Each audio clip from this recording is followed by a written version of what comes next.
government up for the power again.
Good evening, ladies and gentlemen. Welcome to Gator Alley, where our 5-1 Gators take on the 2-4 Pinewood Patriots, our arch rival.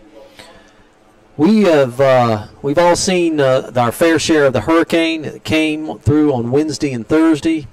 The school has been closed for the past 2 days, but our men are ready and are eager to play.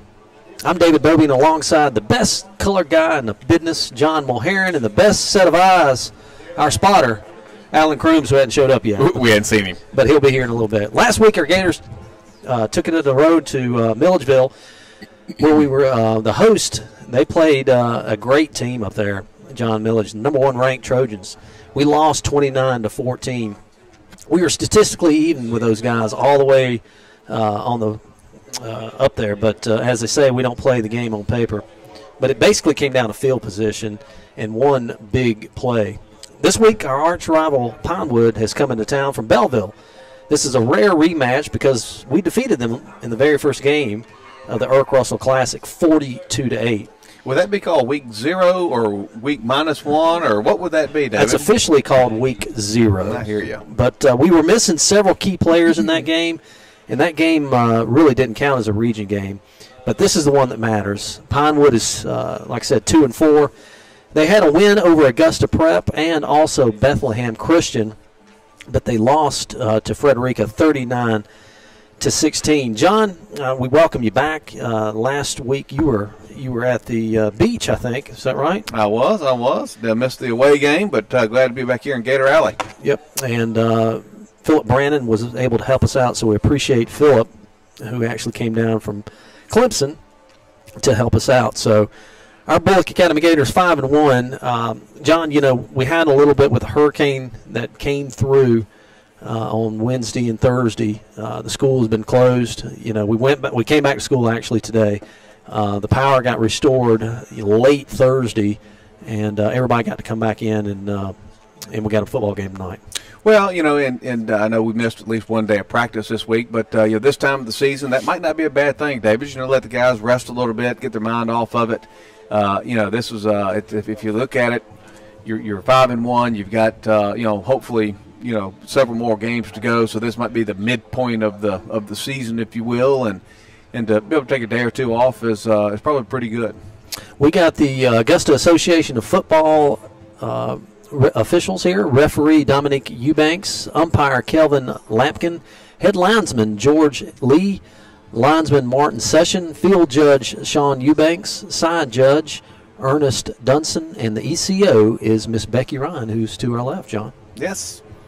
So we were fortunate to have those folks back with us tonight. And John, this is region play right here.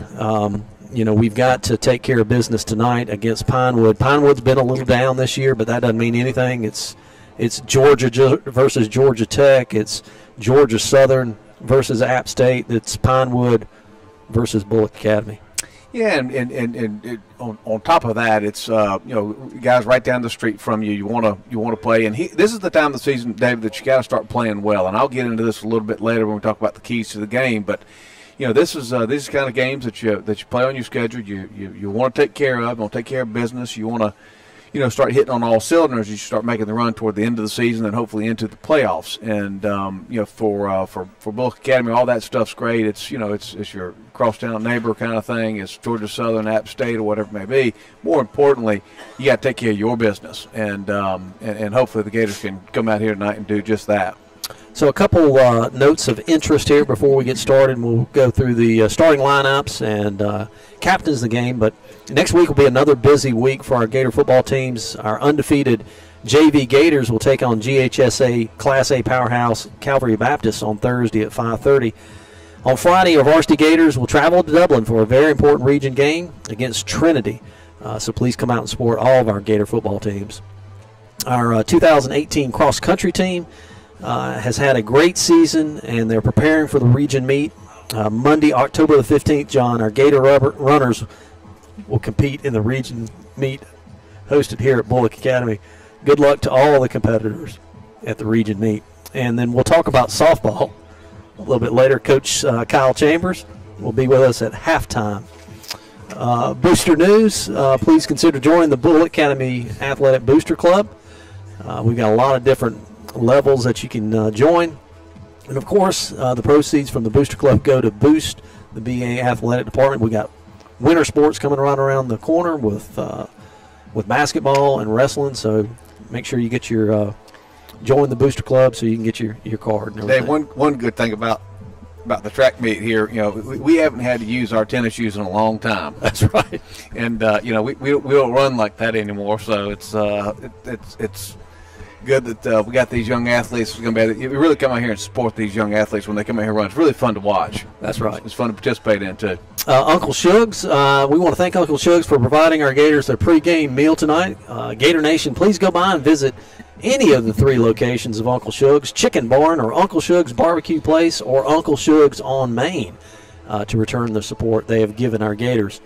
And, of course, Optum Orthopedics. Thank you, Optum, for doing all you do and providing the services of our athletic trainer. And then last but not least, R.J. Pope, traditional men's and ladies apparel, downtown in Buckhead Plaza, celebrating our 45th year in business. Thanks, Bulloch County, for your support. Offer quality clothing, shoes, formal wear, and accessories. We have guaranteed fit, and our service is free, and always free alterations. Because of you, we can support our BA Gator Athletics. New fall arrivals every day, new Georgia Southern and Georgia apparel. Visit our spring and summer closeout sale up to 50% off. Please also visit the Cobbler's Bench and our ladies store. And, of course, Anderson's General Store. John, muzzle loading season starts tomorrow for deer. That's right. And then next weekend, guns open up. I hope you've gone down, and I know you have. You've sighted in all your stuff all year long. Ready to go. But I may have to get you on Sunday after church. We may have to go down there and sight mine in a little bit.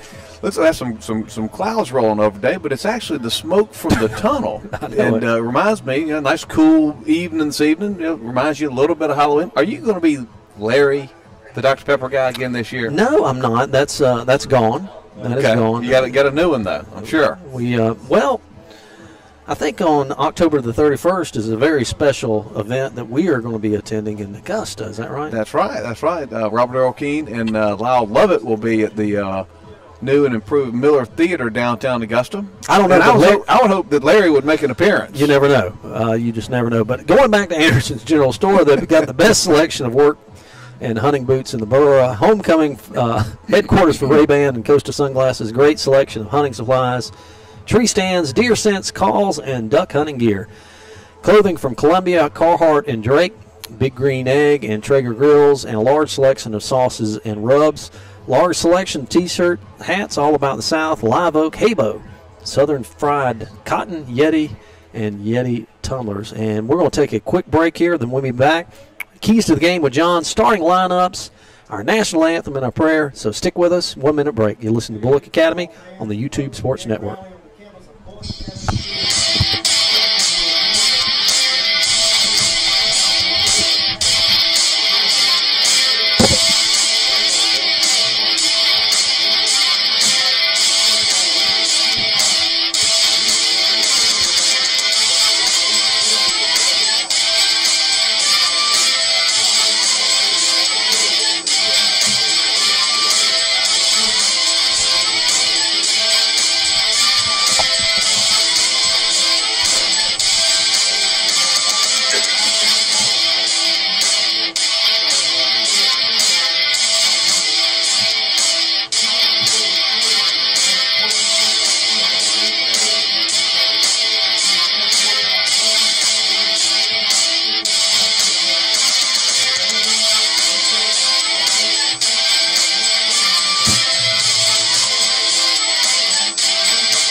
Welcome back to Bulloch Academy football and Gator Alley, where Bulloch Academy takes on Pinewood, our arch rival, just down the road from Belleville. John, we got keys to the game and starting lineups. We'll turn it over to you. All right. I think, right now we mentioned it a little bit earlier today, the keys to the game tonight are quite simple. It's play clean. We've had a lot of unforced errors. We've had a lot of personal fouls, a lot of things that, quite frankly, can derail a drive, derail, the season moving forward. I hope that we can get that cleaned up. We got to start playing cleaner. And that's going to come back with the competition we have in front of us moving forward in the season. You know, these are going to be very, very critical games, and you just want to be able to play clean. And then, secondly, is finish. I think, you know, if you look at our scoring by quarter, you know, we've been pretty dominant in the first, the second, and the third quarter. We have been outscored this season in the fourth quarter, right. And opponents, quite frankly, have scored the most of their points in the fourth quarter on us. So, again, play clean, clean up the personal fouls, unforced errors, and then finish the game. Because, again, as we get into, hopefully, you know, the latter part of the season in the playoffs, you're going to have to be able to finish to advance. So let's start cleaning that up here tonight against Pinewood. Now for the starting lineups on offense, we've got tight end, we've got Nate Rice. At tackle, we've got Dylan Overturf, and next to him at guard is John Daniel Collins. Got Chandler Dick at the center position. I think we'll probably get back to our normal rotation this week. I know that we mixed that up a little bit last week based on the size that John Millage had, but Chandler will be at center. Lyons McKinney, the left guard. Ben Dasher, the left tackle. Matt Childers, Will Aaron, Tom Mingle, Jake Nelson, and then Don Aaron at quarterback. All right, we're just about to do the prayer and the national anthem, so got 2 minutes, is that right? 2 minutes to that. So okay, well, let me go and get the defensive starters in. Go and lay that in. We got Riley Joyce at the end, Josh Davis at the tackle. Nose tackle is Brandon Hodges. Got Chris Howell on the end. Rovers, Jake Wisden, J.D. Collins at the Sam. Brandon Faircloth at the Mike linebacker position, and then Fisher Oglesby at the Will linebacker. We've got Ford Wilds, Will Aaron, and Brock Sapp on the back end. Jonas Creekhouse will do our kicking. Olin Anderson will kick some as well, and Nate Rice is our punter. So our captains for tonight for Bulloch Academy, number 7, Don Aaron, number 55, J.D. Collins, number 43, Nate Rice, and number 4, Matt Childers. Matt has really come on here in the season, and we're just about to do the prayer and the national anthem, so stay tuned right here for the prayer. This time we ask that you please rise and remove your hats for tonight's invocation and remain standing for the playing of our national anthem.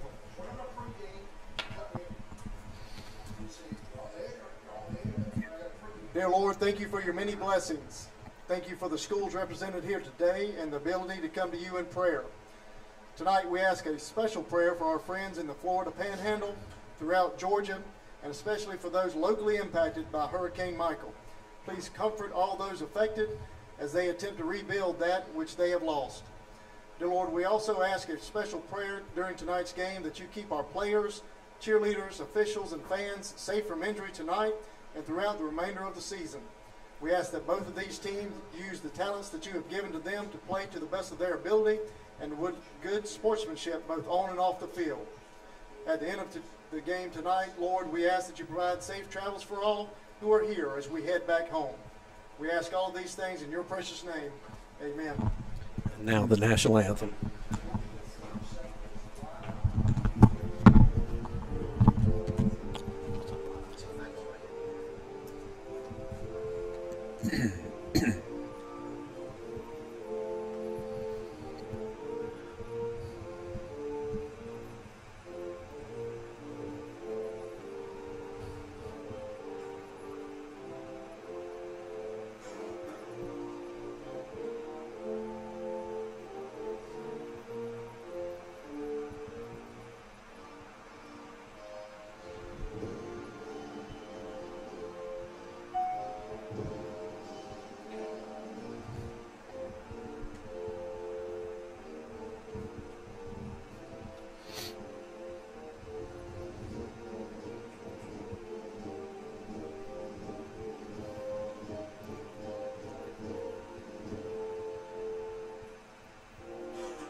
That was National Anthem and the prayer by our PA announcer, Cliff Wilds. We also want to thank Statesboro Herald tonight here, John. Friday Night Live. They are broadcasting live where you can stream it and watch the game on the Statesboro Herald. But, of course, you want to sit here and listen to us on the YouTube, John. That's right. That's right.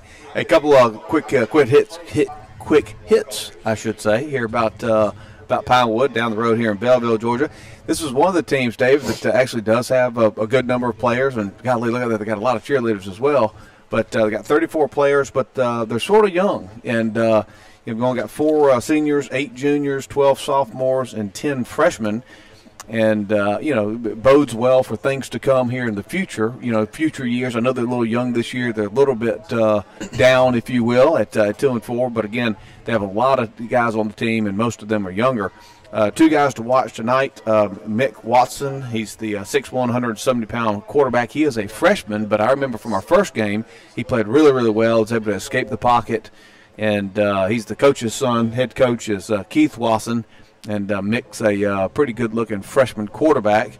And then also Eli Collins. Eli Collins is a 6', 254-pound defensive and offensive lineman. He's a junior, and he wreaked havoc on both sides of the ball when we played them at the very beginning of the season. So, again, two guys to watch tonight, and certainly other players, but those guys are made their presence, I know, the first game, and we'll see if they do again this year. I will mention that the cheerleaders, I see the Pinewood cheerleaders have pink ribbons and pink pom-poms tonight. It is October, Breast Cancer Awareness Month, and good to see them supporting that cause. And I look out on the Bulloch Academy side, and there's a lot of pink over there as well. So the captains for Pinewood's number 34, number 32, Luke Schumann, number 14, Chap Schumann, number 10, Garland Rogers, and number 24, Logan Lewis. And those are your captains for Pinewood. Of course, ours is Don Aaron, number 7, 55, J.D. Collins, number 43, Nate Rice, and number 4, Matt Childers. So our fans are already lined up on the field, waiting for the Gators to run through our Gator tunnel. And we've got 4 minutes and 22 seconds before the game gets started here. We're waiting on Bulloch Academy's captains. They're on the sideline and getting ready to come to midfield, John, to see what happens on the coin toss. And what are you going to call on the coin toss? Heads. Always. Well, ladies and gentlemen, it's going to be a little bit louder here in the press box tonight. We've got Bill Price down here. He's calling the game for Pinewood, and so if you hear a little, talking over the top of us, we may have to speak a little louder tonight, right, David, but with Bill down there. But nobody can understand what he says anyway, so I don't think anybody's got to worry about it.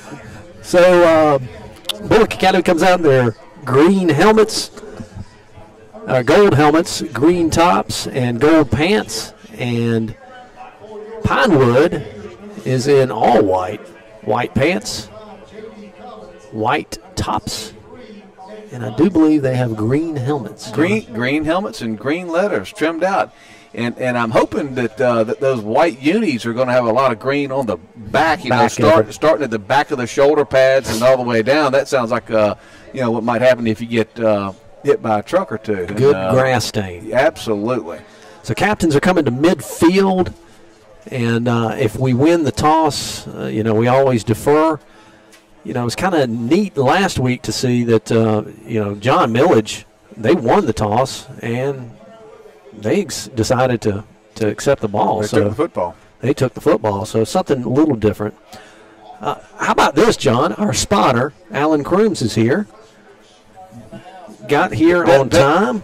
Best eyes in the business, including those binoculars and 2 sets of glasses that he has.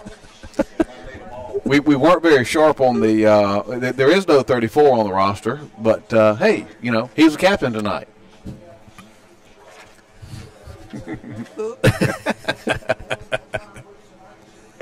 So captains are at midfield. Quarter is up. Coin is up. Let's see what happens here. What do they throw? Do they throw a quarter, or is there a special coin? Pinewood is receiving. So they decided to take the ball. So how about that? Well, I think you probably want to try to set the tone maybe and see what happens on offense. So we'll be kicking from your left to your right. Captains are headed back to their respected teams. And this is just going to be a good old-fashioned slobber knocker. It's our arch rival, Pinewood, just down the road, basically. Shine your helmet. Buckle up your chin strap. It's time for football. It's time for football, John. Well, and it's great. It's a nice, cool evening. And one great thing, Dave, the pine trees across the way earlier in the season had to block the sun for us. Don't have to have that problem. No longer. Now. We're a little bit lower in the horizon, and be a good night under the lights here at Gator Alley. So I woke up this morning, walked outside, and almost needed a sleeve. Really? Yeah. Absolutely beautiful morning. Absolutely beautiful day. Folks, we do pray for those people down in the Panhandle and in Georgia. And here comes Bulloch Academy through the tunnel. And we're getting ready to play. Pinewood's already come across as well. Pinewood always brings a big crowd as well, so it'll be a big gate here tonight at Bulloch Academy. So we look ready to play, even though we've not had 2 days of practice, so to speak. I'm sure that we had some instruction anyway. Guaranteed.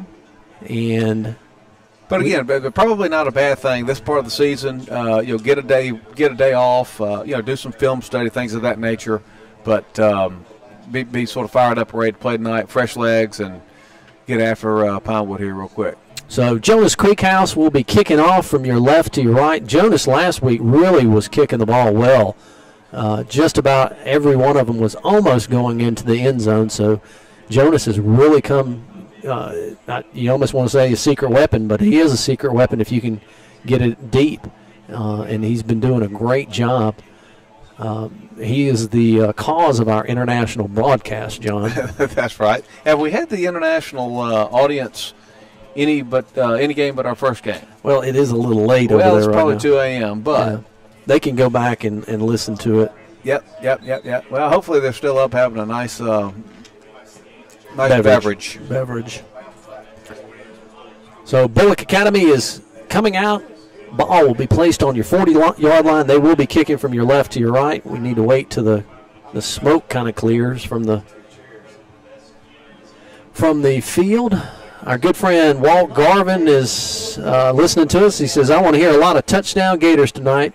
You guys sounding good as always. Also glad Alan made it. Yeah, he had a little, Alan says he came just for you, Walt. So thank you for tuning us in. Creekhouse is winding up, just about ready to kick it off here. Have a little fog rolling over the field here, Dave. And coming up, angled kick. This goes all the way back to about the 5-yard line where that guy gets the ball and he's running to his right-hand side. We're trying to make a tackle, and Creekhouse finally has to make the tackle right at about the 40-yard line, John. Yeah, took a bad angle right there. We had him sort of hemmed in, and Miller Pope took a maybe a little bit bad angle right there at the about the 12-yard line. He was able to bounce it out outside, ran through an arm tackle, and Creekhouse made the stop. He might want to go a little lower next time when he does that, but kickers aren't known for the tackling. But he was able to stop him. They got the ball here on the 37-yard line. First down and 10 for Pinewood. Looks like they will come out in a shotgun formation. Empty backfield, trips to your right. The ball snap. Quarterback takes it for a run, and right up the middle, and we wrap him up right there, John. Yeah, maybe a gain of 1. Good penetration we had there, and then Chris Howell was able to jump in there and put him on the ground. Looks like already a penalty on the play. Yep. And it's going to be against Bulloch Academy. And that's a personal foul. We'll see if we can get who that was on. But that brings it all the way out to Bulloch Academy's 45-yard line, John. Yeah, I didn't see the offender there on that one, but that's the first thing we talked about. In the opener, keys to the game is to play clean, and golly, we need to make sure we don't do much of that tonight. Twins to your right, kind of an offset eye to your right-hand formation. Quarterback gets a snap, hands it off to the running back right up the middle, and we wrap him up right there, but he gets a couple on the run. Got a little yak right there, yards after contact. He was able to get maybe 3 yards right there. We hit him right there at the line of scrimmage. He ran off the left guard, and we hit him, but good for him. He was able to move forward. I think it's that Garland Rogers kid. He runs tough. Second down and 8 from Pinewood. Number 13 brings in the play from Coach, and they're huddled up They walk up to the line. We got trips to your left. Nobody in the backfield but the quarterback in shotgun formation. Twins right. Twins right as well. Yeah, false start. There's a false start. That'll back him up. Number 17, Hunter Smith there, started a little bit early. Right there, right in front of the line judge, and that was a pretty easy one to call. So that'll bring up second down and about 13. 10 minutes and 50 seconds here in the first quarter. No score early. Interesting day. They've run 3 plays so far, and they've been in 3 different formations. Trips to your right, Twins to your left, nearest press box. Ball snapped to the quarterback. He rolls out, looking to throw. He pulls it down. He's got plenty of running room up to the 40, 35. Got a block right there and gets pushed out of bounds right at the 25-yard line. Yeah, we had all of our linebackers there. Took the deep drop. They had 5 guys out line, running downfield. Our linebackers backed up for the pass. He broke down the containment, ran straight up the middle for a big gainer right there. Pretty easy for him to get those yards. Ball's on the 27-yard line for Pinewood. First down and 10. 10 minutes and 23 seconds. No score here early at Bulloch Academy. Twins right, Twins left. Single running back to his left. Ball snap. Quarterback keeper. He cuts it back on the inside, and we wrap him up right there. Chris Howell on the tackle. Yeah, he had a host of guys right there tackling, but again, good little pickup there. Faked the dive up the middle, and he took it off the left-hand side, picked up about 5 yards. Folks, don't forget you can live chat us here tonight. We've got the live chat working now. Last week we had a little technical problem. Second down and 6, ball on the 23-yard line for Pinewood. No score here. Twins to your right, trips to your left. We got them all over the place. Motion coming back opposite side. There's a penalty on the play. It's going to be against Pinewood for sure, but he gets he gets the first down on that. Yeah, that was a legal motion there on Pinewood. He was starting forward a little bit, and that's good. He had picked up the first down on that one. Now it's going to push him back. It's going to be second down and 11. That's that quick math, John. Yep. Second 11. Well, I could hear Bill on the other end, and he did it for me. And I mean, we're not going to miss anything there tonight. So all I got to do is, take the headphone off a little bit, and I'll be able to call the game. Second down 11 for Pinewood. They're going to your right, to your left. Twins left, Twins right. Shotgun formation for the quarterback. Ball snap, lazy snap, handoff right up the middle of that Rogers kid. We wrap him up right there. Brandon Faircloth bet him right there, about 2 yards in. So the quarterback tonight, Nick Wasson. We have only one roster for Pinewood. That's all right. We'll share. Third down and about 8. Long 7. Offset eye for Pinewood. Twins to your right. Just a little toss pitch out to that running back. Can we hem him up right there? And it's going to be close to a first down. Yeah, he's about a yard short. I think they'll go for that one, David, down there about the 16, 17-yard line. We sort of pushed him out to the outside. He cut it up, got an extra 2 yards. Might have about 4th and 2. 4th down and 2, ball on the 20-yard line. 8:15 here in the first quarter. No score. So they're coming up to the line. They're going for it, John. Twins to your right. Single guy out to your left. Look at that big old Garland Rogers right up the middle. Motion coming back this way. Oh. And he throws it deep. And did we break it up? No, he caught it.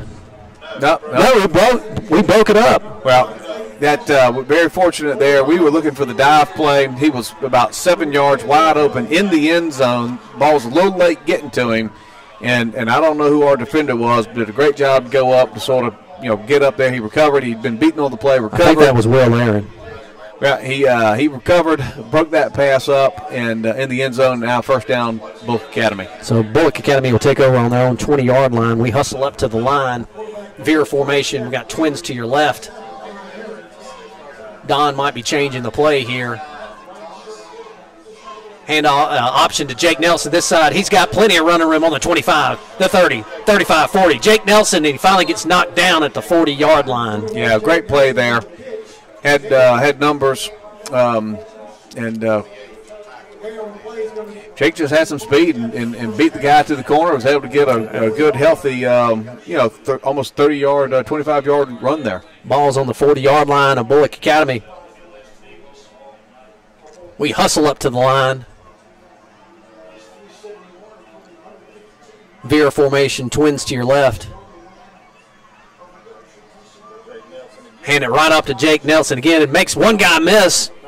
Keeps on fighting. Yep, that's all Jake Nelson right there. He got hit in the line of scrimmage.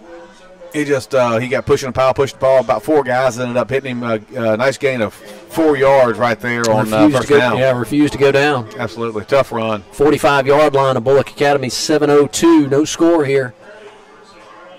Don Aaron with the play from Coach Pat Collins. We hustle up to the line. J.D. Collins is under center. So we have shifted everybody around. Yep. Veer formation. Handoff to Ty Mingle right up the middle, and he might have got a yard or two. Yeah, bunched up there. That's going to bring up third down. But Chandler Dick is to your, he's on playing your right guard tonight. It'd be interesting to see if they go into shotgun, then Chandler would go to center. Yes. And we hustle up to the line again. Veer formation. Got a lot of meat over here on the right-hand side. We hand it straight off to Ty Mingle. He's got the 50, 45, 40, bowls over one guy, gets all the way down to the 38-yard line. Yeah, put his helmet down right there and got an extra 4 yards there.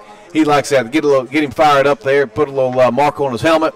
Good first down. About the ball's on the 38-yard line. One of the players there for looks like number 2, Wade Durrance, got that grass stain on the back of his.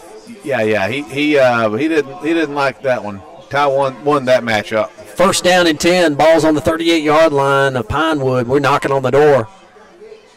Hand off to Jake Nelson, right up the middle. 25, 20, 15, 10. Can he get in the end zone? Touchdown, yes. Jake Nelson with a 38-yard TD run and 5:58. Touchdown, Jake Nelson. 6-0 here, folks. Hey, listen, nothing special there. Just a handoff to the left-hand side, and Jake just outran everybody. Guys had angles on him. Guy touched him about the 10-yard line, and Jake ran right through that arm tackle and was able to scamper onto the end zone. Great 38-yard touchdown run. Olin Anderson back for the point after attempt. We need a good snap, we need a good hold, and we need a good kick here from Mr. Anderson. Let's see what happens here. And we're running the fake. And Ty Mingle is wide open, folks. How about that? Yeah, that's something you don't want to expect it. Obviously, Pinewood didn't expect it. But those are the kind of plays you're going to need to make later in the season. Good to see him run it. Yeah. And great 2-point conversion. So your score right now with 5 minutes and 58 seconds in the first quarter, Bulloch Academy leading 8-0. Don Aaron just reversed out, caught the snap, reversed out, and Tom Ingle was wide open, folks. Yeah, that was great design play, and again caught everybody off guard. Pinewood had a little bit of success in that last drive, their first drive that we need to. That was aided by by a personal foul. Let's see if we can't stop them and get up on these guys pretty quick tonight. Nobody saw that, including the best eyes in the business, Alan Crooms. Did you see that one? You didn't see that one, did you, coming? The point out. Again, I think you're starting to coach for the latter part of the season and then the postseason. So, you got to start trying some things that you're going to need later on down the line. Jonas Crakehouse to kick off. Ball's placed on the 40-yard line. Hash mark closest to the press box. And back deep for Pinewood, number 1. And I can't see the other one, but number 9, is that right? Number 1, Lake Dasher. and number 9, David Friedberg. Creek House winding up. Big kick goes to an angle, and it goes out of bounds at the 4-yard line, John. Yeah, you want to kick it to the corner over there, but, again, you got to keep that in bounds or get the ball on the 35-yard line and get good starting field position. Nobody's more upset than Mr. Creek House. Yeah. Good kick, just pushed it right. So Pinewood will take. Dave, he may have been thinking he didn't want that kid to catch it because last time Creek House had to make the stop. Ball was placed on the 35-yard line for Pinewood. Be first down and 10. Pinewood breaks the huddle and walks up to the line. Twins left, twins right. Single setback next right to the quarterback. Little swing pass out to one of the receivers to number 1, and we wrap him up right there. Big tackle. Tell you what, Ford came up, closed the gap on him, and classic form tackle, gets him in the belly, picks him up by the back of the legs, drives him back 6 or 7 feet, and puts another one of those grass stains on his back. Good tackle. Second down and about 6, so they got 4 on the play. But that was a good design play, quick little swing pass out there. It's very, very difficult to defend, but way to recover and way to put him on the ground after only a 5-yard stop. Same formation as last play. Quarterback, another little same play out this way. Little swing pass. He gets out to the 50, and Mulherin lays a helmet on that guy right there. Put a lick on it. That was a snot bubble for sure. And, Brock missed him there, but Will was able to come over there and put a pretty good little lick on him. Bring up first down and 10, balls on the 47-yard line of Bulloch Academy. Big hit there from Will. Yeah, right on the sideline. These sidelines where the team's been standing, all the water drains over here. It's a little muddier over here. There's some guys that got some those white jerseys got pretty dirty on a couple plays on the sideline. Shotgun formation, twins right, twins left. Lazy snap, same play out to your right, little swing pass. Yeah, that's a great play. Jake Watson feeling from the inside linebacker position, goes up there and gets him, gain of, maybe 2 yards right there. That's 3 times in a row they've done that swing pass. They've done it a little bit differently. One was behind the line of scrimmage, but they're getting it outside. They don't think they can run it inside, obviously. Second down and 8, ball on the 45-yard line at Bulloch Academy. Twins right with an offset eye towards Pinewood's sidelines, and the whistle blows. Let's see what happens here. Yeah, got to be a little procedure there, doesn't it? Yeah. How many penalties is that for them already? That's probably about 5 or 6. Yeah, about 4 or 5. 4 or 5. We'll get some official here from Mr. Sapp. He'll be able to tell us some statistics here in a minute. How many penalties so far on them? 3 for, wow. Second down and 13, balls on the 50-yard line. They walk up to the line. Dave, when you get older, everything goes faster and fish are always bigger. So 3 penalties turn to 6. Twins to your right, twins to your left. Quarterback rolls out to his right. He gets outside. We wrap him up right there. 43, Nate Rice. Yeah, great play. And it's very interesting. We got some penetration, but only one of our guys was actually in the backfield. It looked like all of their linemen were trying to block our one guy. Quarterback Boston sneaks out, and we were able to come up and make a good play. Loss of 2 or 3 right there. So about third down, 17 here. Josh Davis checks out, and Cam Harrison checks in for him. Twins right, twins left. I think we're going to be saying that all night long, John. Yeah. Shotgun formation. Third down and 17, ball on the 47-yard line. Ball snapped, and we wrap him up right there for a loss, big loss. Yeah, we had Cam Harrison in there. We had an all-out blitz right there, and we were able to get in and get him. And Malone Casey was able to get in there and make it, but Cam Harrison was he shot the gap right there. Now it's 4th 22. They got to punt the ball here. 3 minutes left in the first quarter. Your score: Bulloch Academy 8, Pinewood nothing. Punter will be standing on his own 25-yard line with Ty Mingle back on his 25-yard line, coming up to the 30 now. Clean execution here. Lazy snap. Can we get a block? And the ball goes straight up in the air. And they will down it on our 45-yard line. I don't know what was higher, the lazy snap to him or the punt, but that didn't go very far. We got the ball on the 45-yard line. We need to go in here and make this one make that mistake hurt. So the punter, he kicked it straight up. Hang time was pretty good on that, John. Yeah, center had good hang time as well. First down and 10 for Bulloch Academy. Ball's on the 45-yard line. We're going from your left to your right. Veer formation. Hand it straight off the time angle. Tease it to the 50, 45, 40. Can he go to the house? 30, yes. 25. And he gets tackled. Oh, my goodness, right there on the 11-yard line. Yeah, great run. Number 22 saved the day for them. Jake Bradley, one of those freshman players, he was able to sort of track him down from behind, but great play. Tied just off the right-hand side. Beat everybody to the corner. Good game for about 40 yards right there. Ball is placed on the 12-yard line, and that was nothing fancy. They just hung it. They just gave it to him straight up the middle. Yeah, speed kills. We hustle up to the line, veer formation again. Will we go into the right-hand side? We do. We hand it to Ty straight again, and he gets maybe 3 on that. Yeah, that's just man-on-man football right there. Got a little push. Probably will gain like I said, 3 yards, and so Chandler Dick has been moved to the right guard, and Dylan Overturf as well, the tackle. So there is, as you call it, the wall of meat is on the right-hand side. Under 2 minutes here at Gator Alley, 8-0 here. Bulloch Academy leading. Ball's on the handoff straight up the middle. Jake Nelson, can he get in? And he scores again, folks. Yeah, again, we've got something going on that left-hand side. On a 12-yard scamper from Jake Nelson with 1:45 left here in the first quarter. And your score, Bulloch Academy 14, Pinewood 0. Yeah, again, nothing special, but the guys over there, left guard and left tackle, are making some good holes for Jake, and he's just running straight up the middle, and nobody can catch him. We need a good snap and a good hold and a good kick here. Bad snap, great hold, great kick. And it's good.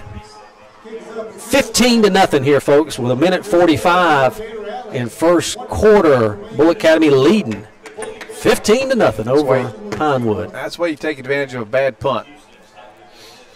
It's a field position game. We had the ball on the 40. Ty Mingle, very first down, about a 38-yard run, and then Jake was able to punch it in after a couple of runs. Our 2018 football cheerleaders, seniors, Tori Bishop, Morgan Childs, Mary Claire Duggan, Brandon Howard, Samantha Joyner, Lizzie Colber, Anna Massey, Victoria Maxwell, Betty Bird Newton, Laura Walton.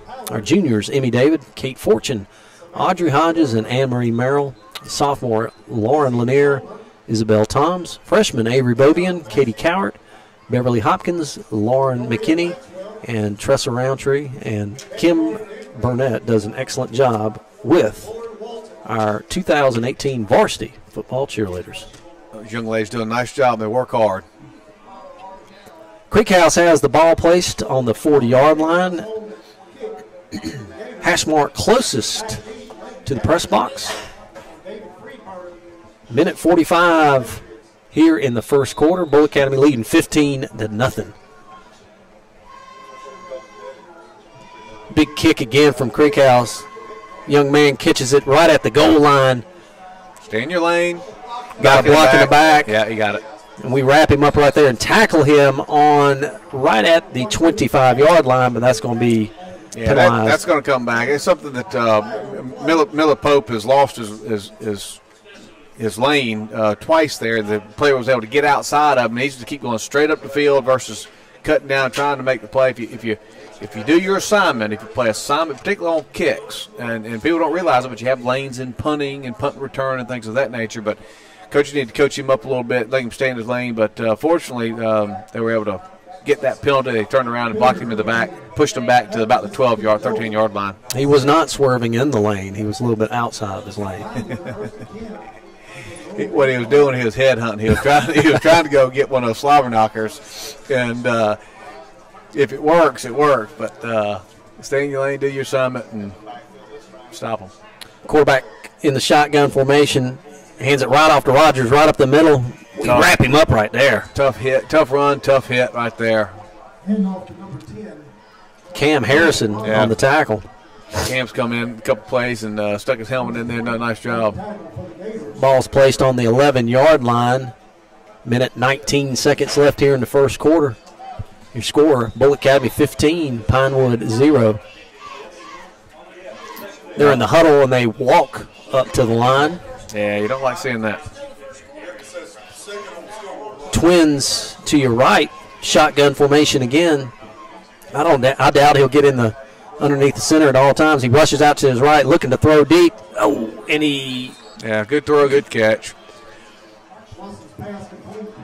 Pass is complete to Hunter Smith. Yeah, Hunter Smith went deep on it, came back to that ball. Good pitch, good catch. So I'll bring up first down and 10 for Pinewood. Ball's placed on the for us. Cam Harrison. Cam Harrison. Harrison. Number Cam 20. Harrison. They come up to the line. Yeah. There's a penalty, and the quarterback keeper straight up the middle. Mulherin lays another hit. We slam him down. He made the hit, then made the tackle, threw him down. Yeah, that's the slobber knocker. It's getting a little chilly. That's going to a but again, they had that's about the second or third time, Dave, they've had a legal procedure. Guy moving toward the line, in motion, moving toward the line a little too quickly. Negates a really good, first 8-yard first down run, but now it's going to be, first down and about 15 yards. Ball's placed on the 19-yard line.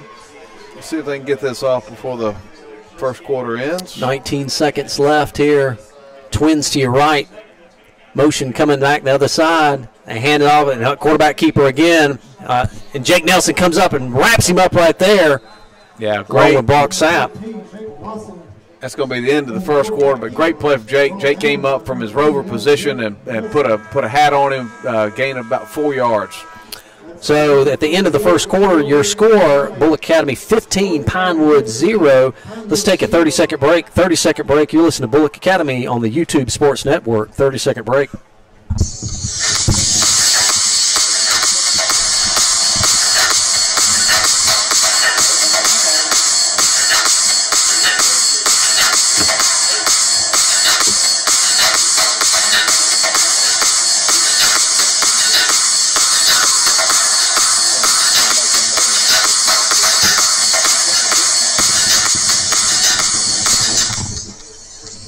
Welcome back to Bulloch Academy football, where your score, Bulloch Academy 15, Pinewood 0. So we'll switch the field, and Pinewood will be going from your left to your right. We're already down here ready to go, and Pinewood's still walking up. Ball's placed on the 20-yard line of Pinewood. So, John, what do you think of the first quarter? Well, it's a pretty good statement right there. Pinewood had a little success on the first drive, but we were able to shut them down pretty well, and there's really no stopping our offense right now. We've had a couple of plays that up the middle, gain of 2, gain of 3, but our speed is really showing. And I think that that'll probably be the case for the rest of the night. We seem to be more physical than Pinewood. Yeah. They're young. They're a young team, which is going to spell good things for them in the future. They're down a little bit now, but those young guys are going to get they're getting play experience. That'll be good next couple of years. Trips to your left, and the motion comes this way. Quarterback rolls out to his left, and he throws it to number 1, but bounces it up to him. Yeah, Lake Dasher was open there. That's a timing route. Actually, the timing was good. He went in and threw that ball prior to Dasher coming out of his break. Just short hop the throw a little bit. So that's going to bring up third down and about 16, John. If you're Pinewood, what are you going to do right here? I think you're going to get it out in the flat and not try to do anything crazy. Don't want to have to turn over this deep in the that part of your field. So you probably flip it out there to the flat, see if your guy can get some yards. If he gets lucky, you make it. If not, you punt the ball away and try to play field position. Rodney Hill checks in for Payson Sullivan. Twins to your left. Nobody in the backfield, all by himself. Quarterback looking to throw, rolls out this way. Got some pressure on him. He sprints back the other way, dumps it off to a wide open individual. Can't see who it is, but he gets the first down, John. Yeah, that was a broken play. The quarterback was scrambling around and had nobody to go to, and it just sort of went one of those things. Now we got a penalty. Sounds like unsportsmanlike on our bench. Yeah, the way that was thrown and the way the coaches reacted, but he might have crossed the line of scrimmage to throw it. That's what Coach might be saying. Yeah, Coach Collins was on the field, and if the penalty's against us, which we think it will be, it'll probably be against. Pushing it back. And they are backing it up. Yeah, we think he was past the line of scrimmage when he threw it. Yeah, that's a coach assist there, because that penalty was thrown well after the play on the other side of the field from the play. So coach was on top of that, told the official. Official made the right call and pushed him back. So that'll bring up third down and a long way here, John. They've got to get to their 48-yard line here for a first down. Yeah, that's third and Uber ride right there. Mulherin is way back for protection here.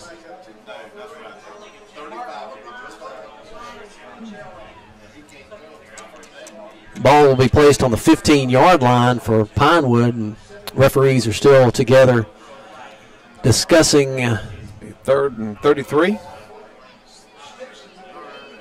Last time we were here, we had third down and 67. Was that it? We've never seen that before. And Scott Bryan from the Statesboro Herald took a picture of that and put that one in the paper. That's not one that you see ever. That was third in a bus ride. That's a Greyhound. This is just an Uber. They were backed up. They were backed up into Jenkins County. So timeout from Pinewood here. Ladies and gentlemen, this time we'd like to recognize our juniors. So R.J. Pope Traditional Men's and Ladies Apparel, downtown in Buckhead Plaza, celebrating our 45th year in business. Thanks, Bulloch County, for your support. We offer quality clothing, shoes, formal wear, and accessories, guaranteed fit, and services for free and always free alterations. Because of you, we're able to support our Bulloch Academy Gator athletics. We have new fall arrivals every day, new Georgia Southern and Georgia apparel. Visit our spring and summer closeout sale, up to 50% off. Come see Mark Glover and Ronnie Pope downtown, and Wes and Scott Pope over there at Buckhead. Nice time for a sweater. Starting to get, as you said, you walked out this morning. You might need a little sleeve, and might need a sleeve here in a minute. That's right. These, we got the windows open. It feels nice, and folks at home can't smell it. But the concession stand is wafting some burgers and things down past the press box here, and so with that illegal forward pass, that brings it up to fourth down. So fourth down and about. Yeah, they moved the chains back. They'd already moved the chains of the first down, so this is more appropriate. It's 4th and 19. So the punter will be back. So that's a loss of down play. Correct. Tom Ingles back on the 45-yard line of Pinewood. They got wholesale changes here. And as our spotter says, there was a little miscommunication. They thought it was third down. They didn't realize that's a loss of down when you illegally forward pass the ball. So Ty comes up to his own 40-yard line. He might come up to his 35 after that last punt. High snap. Can he get it off? And a punt. And it's going to be down at the 45-yard line of Bulloch Academy. Yeah, I think the coaches have seen enough of that. You're going to see Bulloch Academy with an all-out blitz next time. We had the return set up there, another very, very high snap, almost over his head. If we had rushed anybody, I think we could have gotten to that ball. I promise you, we won't be watching that again. Put your ears back and try to get that ball next time. Ball's on the 45-yard line. We're going from your right to left. First down and 10 15-0 here. Bulloch Academy leading with 11-32. Twins to your left. Don Aaron comes under the center. Ford Wiles and Matt Childers. Don's looking back to throw. He's got Childers wide open. Can he make the catch? Oh, and he drops it. Hit him in the wrong spot again. That was a touchdown. I think Matt was so surprised he was open.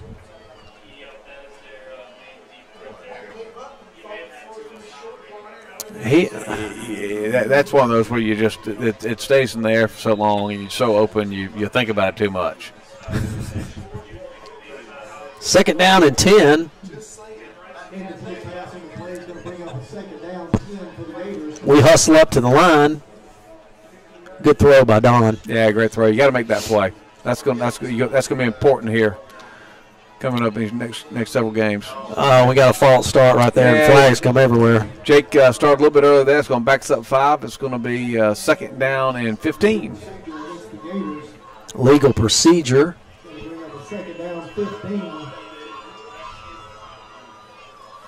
2nd and 15. Jake was ready to go. He was ready to go. He was getting the ball that time, so I think you're going to change the play a little bit here. You're going to probably roll Don out, get him out in the flat, let him toss the ball downfield a little bit. Rodney Hill checks out. Need positive yards here on 2nd down. Thomas Childs in the game. Hand it off straight up the middle to Jake Nelson. He gets maybe 2 or 3 on that. Yeah. I'd like to see us try to get a chunk of yards there on 2nd down. Don't be so predictable where now it's 3rd and forever. You got to throw the football. But that's what we've done, and we got 3rd and 13 here on the 47-yard line. Play comes in from Will Aaron to his brother Don. Nate Rice checks out. We hustle up to the line. We're in the shotgun formation. Chandler Dick under center.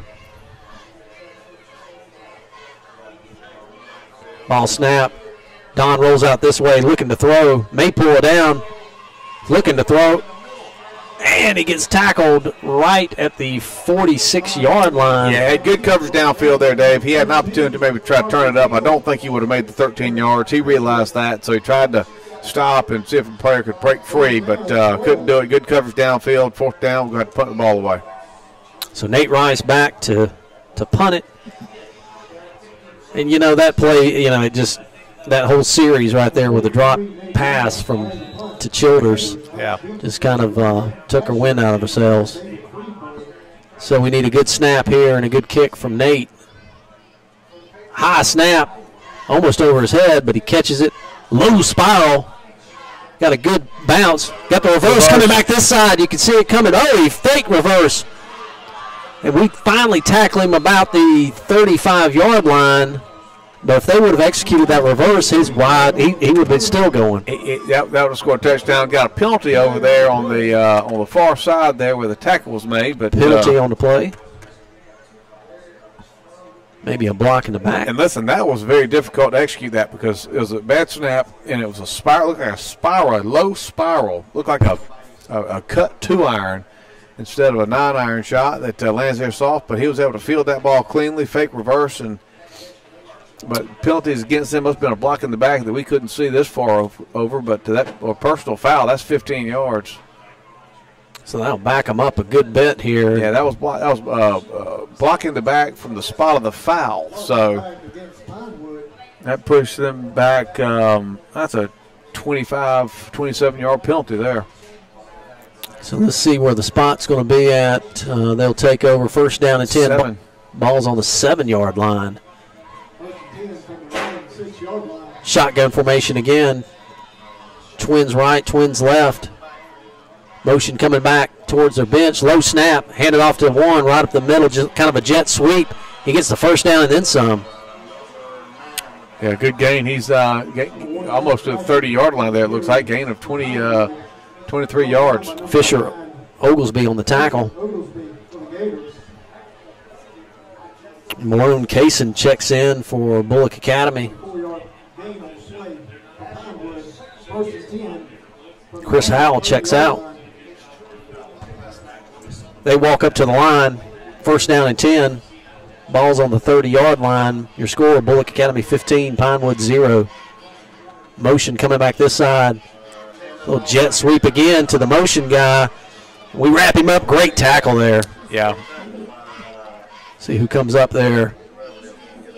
It's Jake and Mulherin. Was it Will? Yep. Yeah. Filled in, but gain of 7.5 there. They've gone outside on the punt return and the 3 consecutive plays. I think it's pretty evident that they cannot run up the middle, so they're going outside. Yep. On every play. Defensive end's got to get up the field and keep containment. 2nd and 2, ball on the 38-yard line. Twins to your right, offset eye towards the press box. Single coverage up top. Hand off to that running back right up the middle. He makes one guy miss, 2 guys miss. And we wrap him up on the 50-yard line. Yeah, Brandon Faircloth had him in the backfield, just couldn't bring him down, and he's able to sort of sneak out there on that left-hand side, picked up about 12 yards there, first down, balls on the 50-yard line. 8 minutes and 20 seconds here, 15-0, Bulloch Academy leading. First down and 10 for Pinewood. We're in a 40 and an even front. They walk up to the line, trips to your right towards the press box. Our linebackers are they're 5-6 yards deep. A little sling pass out here to number 24. Penalty comes out on the play, and we wrap him up. He gets the first down. Blocking the back right there, number 1, blocked Jake Nelson in the back. Looks like we're holding. I don't know how they're going to call it, but, holding against Jake. That'll back him up. Yeah, we might be close to 6 penalties now for them. Yeah, they've had some big ones because they've had some chunk plays that have been brought back. Ball will be placed on Pinewood's 45-yard line. First and 15 with 7 minutes and 50 seconds here in the first quarter.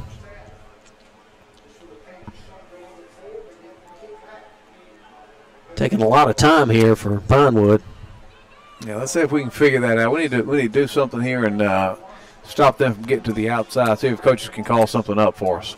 Shotgun formation. Quarterback rolls out to his left, looking to throw, pulls it down, and little shovel pass, almost intercepted. Yeah, pretty dangerous play right there by Wasson. We thought Jake Nelson was going to come up with that. Was that Will? But that might have been a little tall for Will.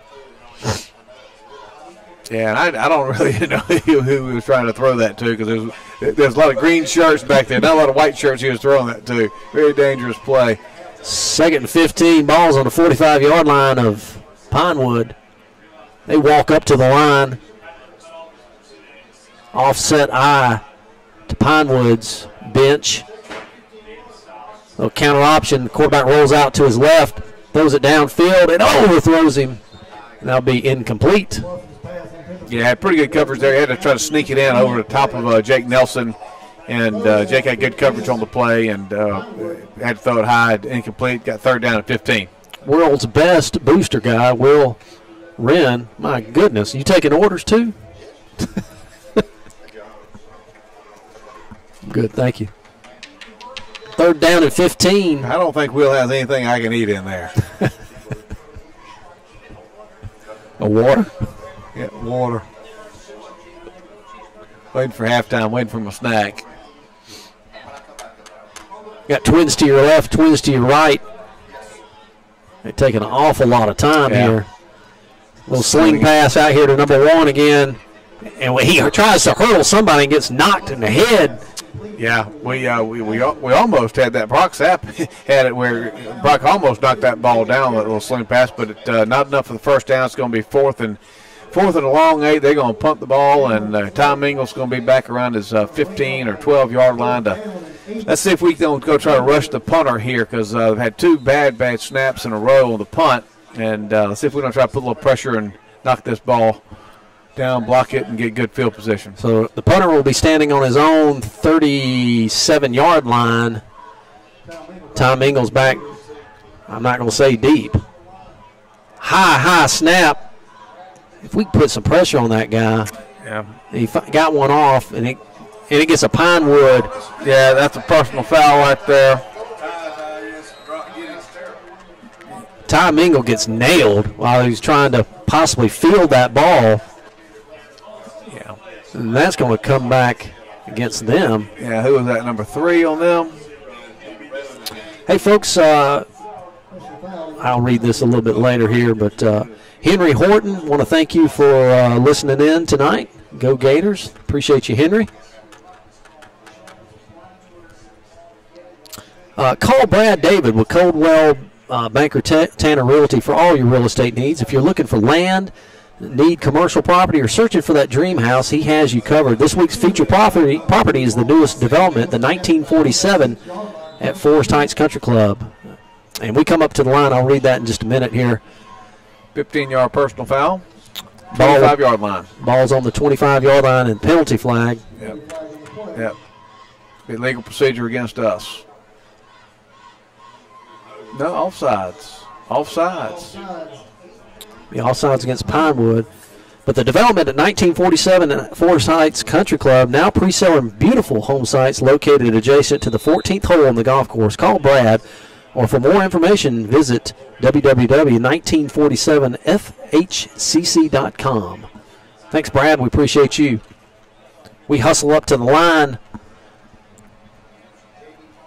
Veer formation. And Don keeps it, reverses back to his left, gets up to the 40, to the 45, 50. The penalty flags come everywhere. Maybe a little bit late there. And that's probably going to be against Mr. Ford Wiles.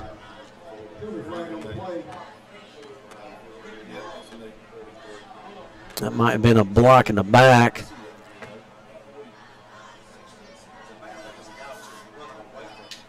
But Don faked the handoff and reversed out to his left and took off running. Had some great running room here, but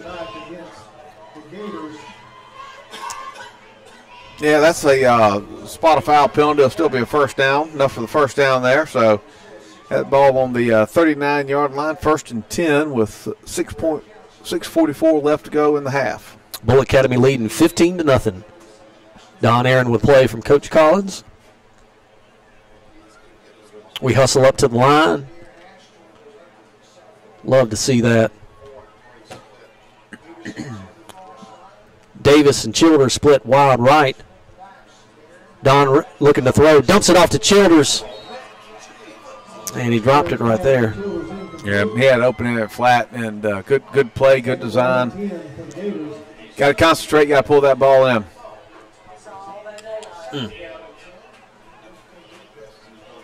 Second down and 10, ball still on the 39-yard line. Childers was wide open and just took his eyes off the ball. You really will go down here and get a score right here. Get some points right here, get a little momentum. You get the ball, start the third quarter. Important drive here for the Gators for momentum. Option coming this way.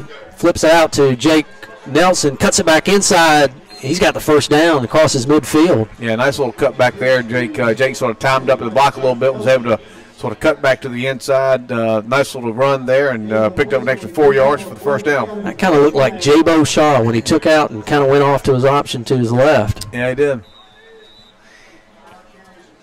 Pinewood had a pretty well defended, had a defender up the field, so made him pitch it early, but Jake was able to get the corner. Don Aaron under center, twins to your right. Option to your right to Jake Nelson, makes one guy miss. He gets up about, close to the first down.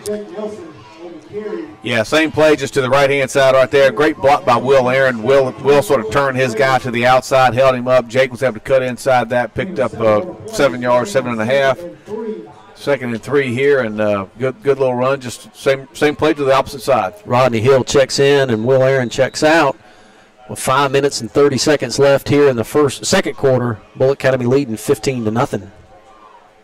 We hustle up to the line. Rodney Hill and Ford Wiles out left. Hand up to Jake. Nope, no, Don pulls it down. Gets up to the 30. to the 25, 20. Gets knocked out of bounds right there. Close to a late hit, but they didn't call it. Yeah, number 2 right there, Wade Durrance, came up to make that. Don sort of ducked his shoulder, tried to give him a little shuck right there at the end. Good to see Don being aggressive on that one. Good run, about 30 yards. Ball's on the 18-yard line, first down and 10.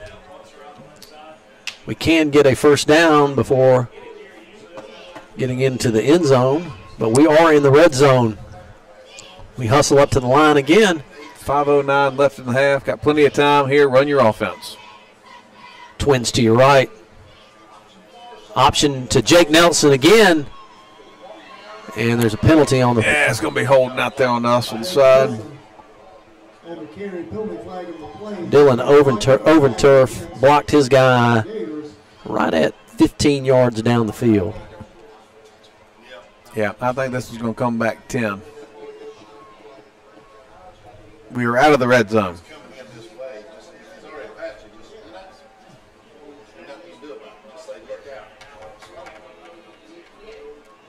We went back to that option play to the right-hand side. They'd sniffed it out there pretty well and had the defender up the field. And I don't know who our wide receiver was on that side, but held him and backed it up. And we're now back on the 28-yard line.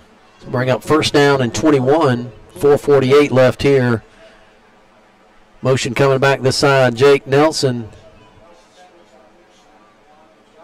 looking to throw. He's got somebody wide open. Mulherin. He makes the catch.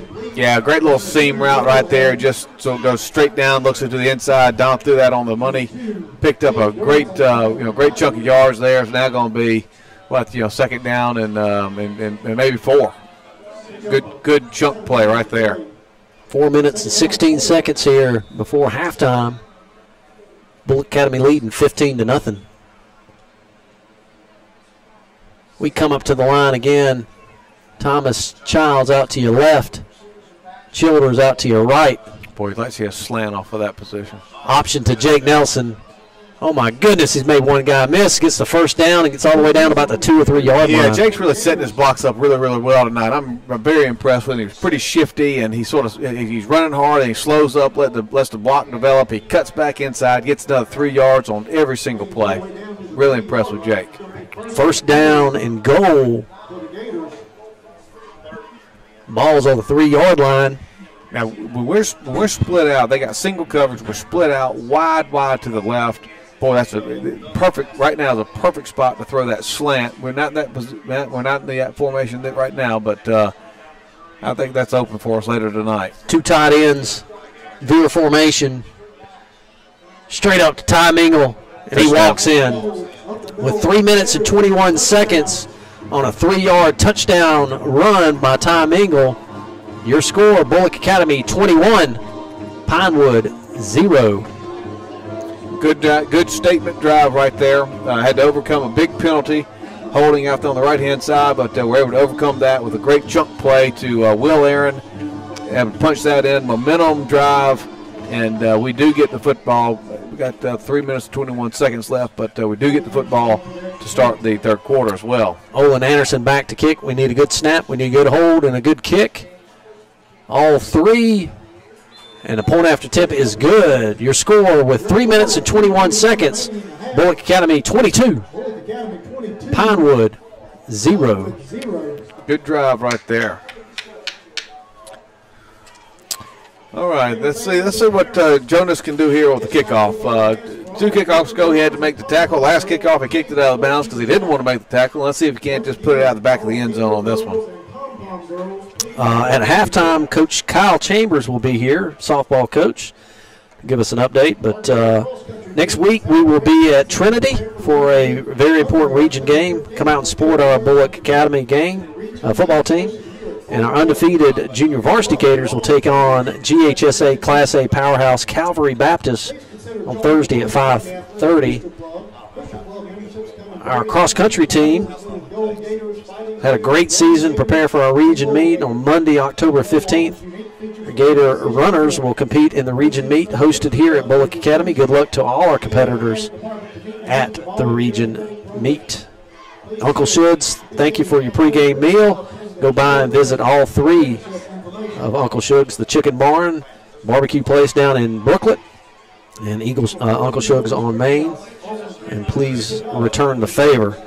And, of course, Optum Orthopedics for all our orthopedic provider and providing our services. Jonas Creek House winds up. Another big kick, angle kick, all the way to the far side. Number 1's with the ball, and we wrap him up right there about the 28-yard line. A little better right there. We stayed in our lanes and were able to stop him down about the 26-yard line. Good coverage there by the kick cover team, and see if we can't make a stop here, make a quick stop. And we got 3 timeouts, Dave. We might be able to, maybe get it down there, maybe get 3 more points. Pigs get fat, hogs get slaughtered, but we sure would like to stop them and get 3 more points. Good. Ball's on the 27-yard line for Pinewood. First down and 10. They walk up to the line. Trips to your left. Quarterback all by himself in the backfield. Motion coming back, far side. Looking to throw. He pulls it down. He's got some running room, got a lane, and gets close to the first down. Yeah, Brandon Faircloth gave him a nice little lick right there, but looks like gained close to 11 yards. That was designed quarterback draw. He stepped back, had a little room, and nice pickup from the freshman quarterback. Bulloch Academy leading 22-0 here with 3 minutes left for halftime. Ball's on the 37-yard line. Pinewood walks up to the line. Trips to your left. And taking a long time for them to get set. Motion. He turned up too soon. Quarterback throws it out to a wide open receiver. Yeah, they didn't throw the flag on that. That's another first down. Nice pickup, nice toss, nice catch. Pretty interesting right there what the guy in motion did. He crossed the face of the quarterback. Started to go up the field, but then he went back and looked like a design play that they'll maybe go back to at some point. But very interesting. But quarterback's able to throw it out there. First down for Pinewood. Ball's on the 49-yard line of Bulloch Academy. 2 minutes and 20 seconds left here before halftime. Quarterback throws out, fakes, throws it out to number 17, bobbles it. Who was that? Number 33. Yeah, number 33. Payson Sullivan. Payson Sullivan had number 17 for them, Hunter Smith. He heard those footsteps, and they were several steps away. He probably should have caught that ball and turned it up, but Payson was on his way to him. It was he bobbled it, but knocked the ball away from him. It's now second down and 10 yards. Ball's on the 49-yard line of Bulloch Academy. 2 minutes and 8 seconds before halftime.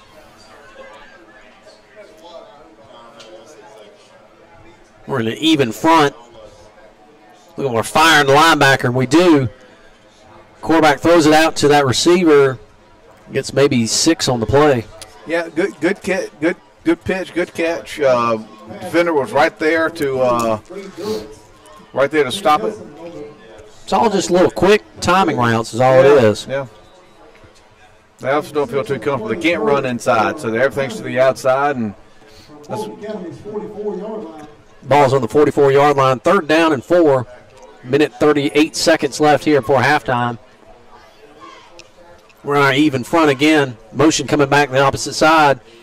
Quarterback fumbles, picks it back up.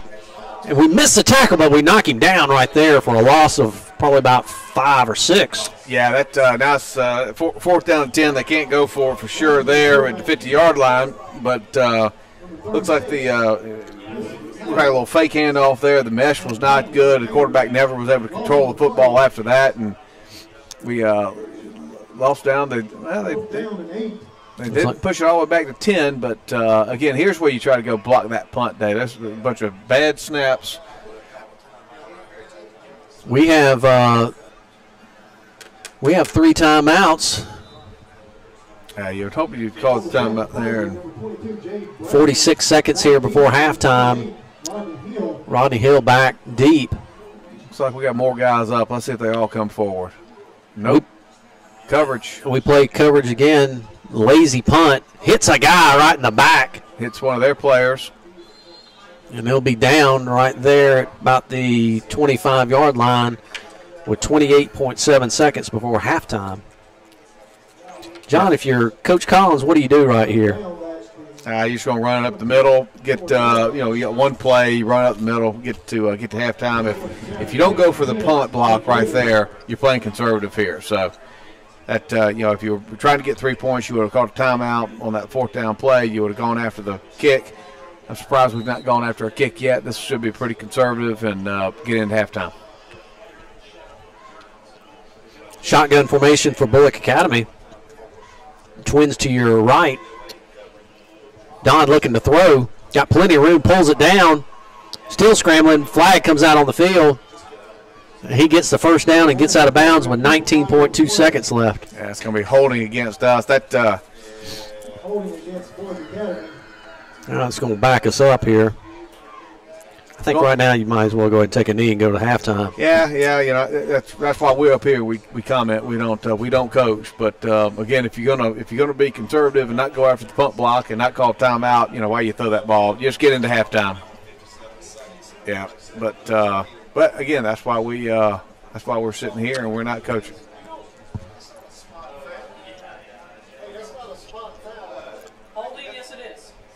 Holding is a spot foul.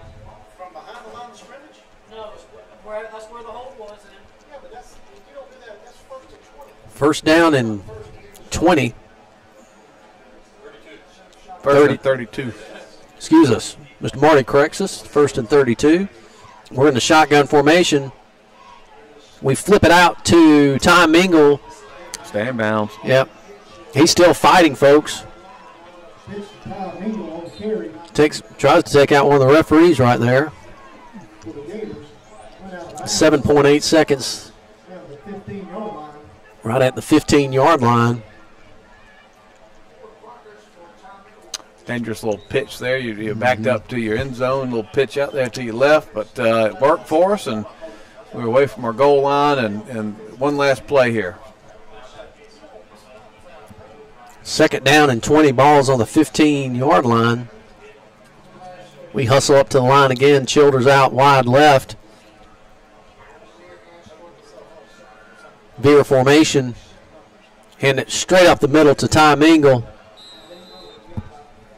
And 2-1, and that's the end of the half, folks. With your score of Bulloch Academy 22, Pinewood 0. We're going to take a 2-minute break. 2-minute break, and when we come back, we'll talk to head softball coach Kyle Chambers at halftime. 2-minute break. You listen to Bulloch Academy YouTube Sports Network.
Welcome back to Bulloch Academy football, where your score at halftime, Bulloch Academy leading 22-0. And I'm joined right now by head softball coach Kyle Chambers. And, Coach, we're in the playoffs, but we had a hurricane that came along. Yeah, it was a little bit of a distraction there for a little bit. So it's been a really weird week. So the first game was played here against Tift area. Tell us about that. Tell us about the team and where we're at so far. And second game, you were tell me about that. Yeah, so we get out there Tuesday, and we were scheduled to play a 12 and a 2 and a possible 4 game if necessary. We knew the weather was going to come in about 3 o'clock.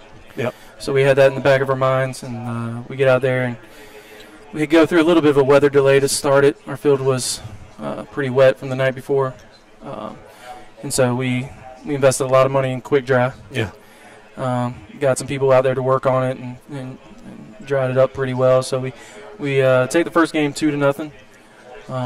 Bailey Howard pitched really well in that game. Shut their offense down pretty well. We go into the second game and we get up 5-2 on 2 home runs by Reagan Ellis, and we start to go in the bottom of the 5th, and the skies open up again, right when we knew they were going to, and the umpires decided to call it at that point. So we're coming back tomorrow to resume the suspended game. So did they finish it? Did you get the inning complete, or was it the mid-inning, or how did that?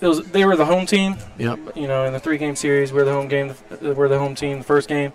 They were the home team the second game, so we were going to the bottom of the 5th. They were going to have to hit.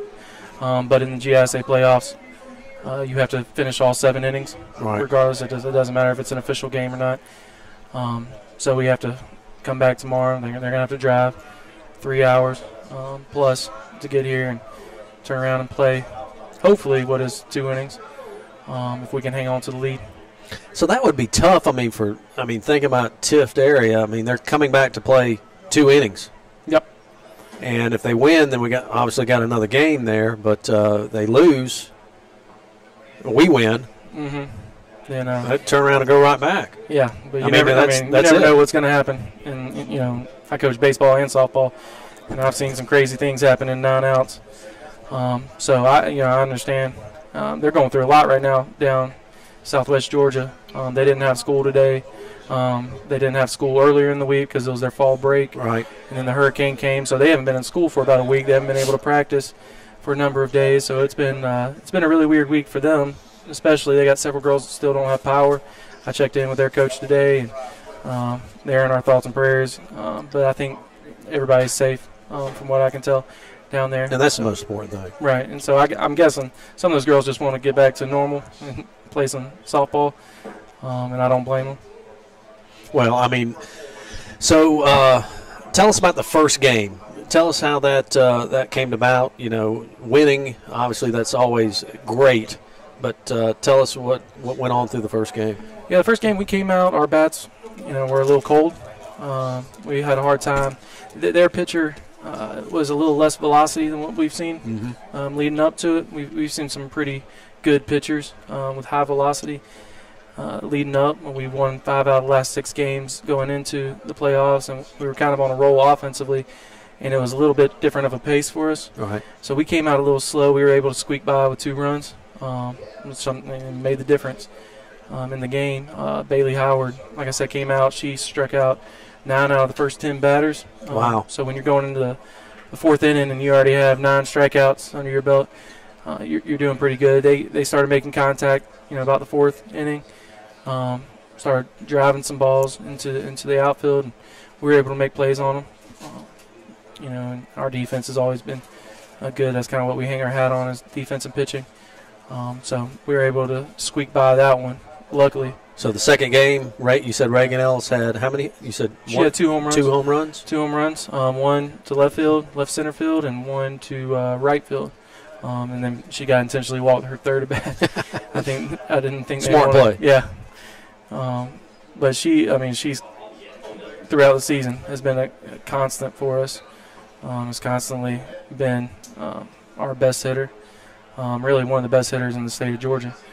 And she, starting about the Pinewood series, we went up to Pinewood and took both games against Pinewood at their place. Yeah, that was a huge series.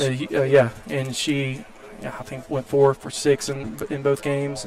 Had a home run in that game, and then she's hit several here down the last 6 games, and there's a big reason why, we went into the playoffs, winning 5 of 6, and we took, the first one in the playoffs. So the second game, they're coming back tomorrow, and it starts at what time tomorrow? 1 o'clock. 1 o'clock. To give them a little bit of time to get over here, and like I said, just the destruction from the hurricane coming over. So thoughts and prayers of those girls traveling over, and I couldn't imagine, your house, probably they don't have power over there, and just a tough situation. So we give all our good thoughts to those players and everything here. But in the meantime, they're coming here. We need 9 outs. 9 outs. And then what happens? If and when we win. I'm gonna say if. I'm a superstitious person. I don't like jinxing anything.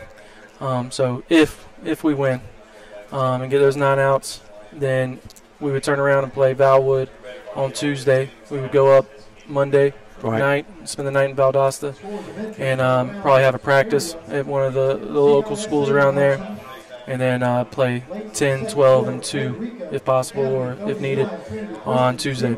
That's great. Well, Coach, thank you so much for what you're doing with the girls in softball. Folks, come out and support tomorrow at 1 p.m., and hopefully we'll see a quick game. Hopefully. But you never know with how softball, softball, baseball, you just never know what's going to go on. So hopefully we'll get a nice little win right there. So absolutely. Good job, and thank you so much for being here tonight. Your score with 5 minutes and 56 seconds left before halftime, 22-0, Bulloch Academy leading. That was Coach Kyle Chambers. John Millage, the best. What was that text? The #1 alumni from John Millage. The #1 alumni. I think there's a lot of people that would dispute that. Your brother did he? My brother graduated from John Millage. I think he's in the top 50, but I think I'm #1. They haven't retired my number yet. I'm still waiting for that. But it is what it is. It is what it is. Yeah, I didn't see retired numbers up there. No. Let's take a 2-minute break. 2-minute break. You're listening to Bulloch Academy Sports Network on the YouTube with your score 22-0 with 5 minutes left here before halftime. Coach Kyle Chambers, thank you so much, buddy. 2-minute break.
Welcome back to Bulloch Academy football with 3 minutes before halftime.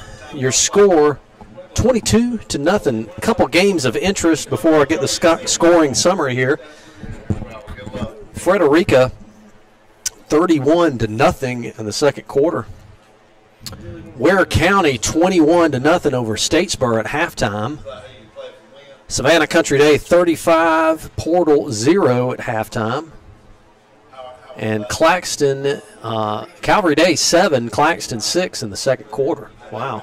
And Frederica was playing Trinity Christian there, 31-0. 31-0. So, John, let's have the scoring summary here. All righty. All Bulloch Academy here with 5 minutes and 58 seconds to go in the first quarter. Jake Nelson with a 38-yard run. We had a little fake field goal, fake extra point, rather, so 2-point conversion. Gators are up to 8-0. Then again, with 1 minute and 45 seconds to go in the first quarter, Jake Nelson on a 12-yard run. The PAT was good. It was 15-0. And then in the second quarter, right there toward the end of the half, 3 minutes and 21 seconds, Ty Mingle, 3-yard run up the middle. Kick was good, 22-0 Gators, and they get the ball to start the third quarter. Little statistics here from our head statistic person, Robbie Sapp. Bulloch Academy has 207 yards rushing, 16 passing, but we probably could have had close to 75 yards passing, John, if we had a couple of those caught. Pinewood, 50, very even here, 51 yards rushing and 64 yards passing. And I think the vast majority of that, probably 90% of that, was all swung to the outside. They didn't have any success running up the middle. And saw little adjustments we made there toward the end of the second half where our defensive ends were sort of getting up the field, keeping that containment, and hopefully we can do the same thing here in the second half. So, John, if you're Coach Collins and you're telling your kids at halftime, boys, we're up 22-0, we can't get a big head by any means, but what are you saying to the team at this point in time? I think you're saying run your offense. Keep doing what you're doing, and now you're talking about playing clean, playing crisp, and again, perfecting the little things. Do the little things right, and keep it as a teaching moment, and play clean through the third quarter, and then you might be able to pull the dogs off a little bit, but I suspect that we would come out all cylinders firing and try to go down, march right down and get a score here, first possession. I tell you what, if we go ahead and put a score here, hold them, get another score, I think at that point in time, put some reserves in. Yeah. But again, you had this week off. You did not play very well last week. It's all about cleaning up the little things. I think your starter's going to be here. At least 2 more drives, if not more, to be quite frankly. Folks, R.J. Pope, traditional men's and ladies apparel, downtown and Buckhead Plaza. John, do you know they've been in business 45 years? It's hard to be in business 45 years. Thanks, Bulloch County, for your support, and we offer quality clothing, shoes, formal wear, and accessories, guaranteed fit, and services for free, and always free alterations. And because of you, we're able to support our Bulloch Academy Gator athletics. We have fall arrivals every day, new Georgia Southern and Georgia apparel. Also visit our spring and summer closeout sale up to 50% off. Also visit the Cobbler's Bench and our ladies store. Anderson's General Store. Hunting season starts tomorrow for muzzle loading, and it's also youth hunting season. You can take your youth or ute to hunting. And, under 16 tomorrow. Under 16. Best selection of work and hunting boots in the borough. Headquarters for Ray-Ban and Costa sunglasses. Great selection of hunting supplies and tree stands. Deer scents, calls, and duck hunting gear. Clothing from Columbia, Carhartt, and Drake. Big Green Egg and Traeger grills, and large selection of sauces and rubs. John, have you gotten that Traeger grill yet? I'm. It's on order. It's on order. You know me. I got my old char griller. Hey, look down there. We got Dow Kennedy. I didn't know who it was until I had to put my sunglasses on. The light hit him just right. He's down there covering the game for us, and he's in that Kyle Widener blue shirt of his, and he's shined his helmet a little bit tonight, and is gleaming at us. But glad Dow's out here covering the Gators. Love to see Dow Kennedy and all of our press. Of course, Statesboro Herald and Scott Bryant. Scott, thank you for being here tonight. And Statesboro Herald is doing Friday Night Live. But also, large selection of T-shirts, hats, all about the South, Live Oak, Haybo, Southern Fried Cotton, Yeti, and tumblers. And then, last but not least, picked up a sponsor, John. How about this? Who'd you get? Call Brad David with Coldwell Banker Tanner Realty for all your real estate needs. If you're looking for land, need commercial property, or searching for that dream house, he has you covered. John, you looking for that dream house, right? I am looking for the dream house. I don't know if he's in Augusta, however. This week's featured property is the newest development, the 1947 at Forest Heights Country Club. Now pre-selling beautiful home sites located adjacent to the 14th hole on the golf course. That's Alan Crooms' favorite hole, number 14. Call Brad for more information or visit www.1947FHCC, that stands for Forest Heights Country Club, FHCC.com. So thank you, Brad, for your sponsorship and everything you do for Bulloch Academy. Also, I think Brad donated the pom-poms, the pink pom-poms. Did I see that correctly? Yep. Brad and Sydney David. So thank you, Brad. Appreciate that, buddy.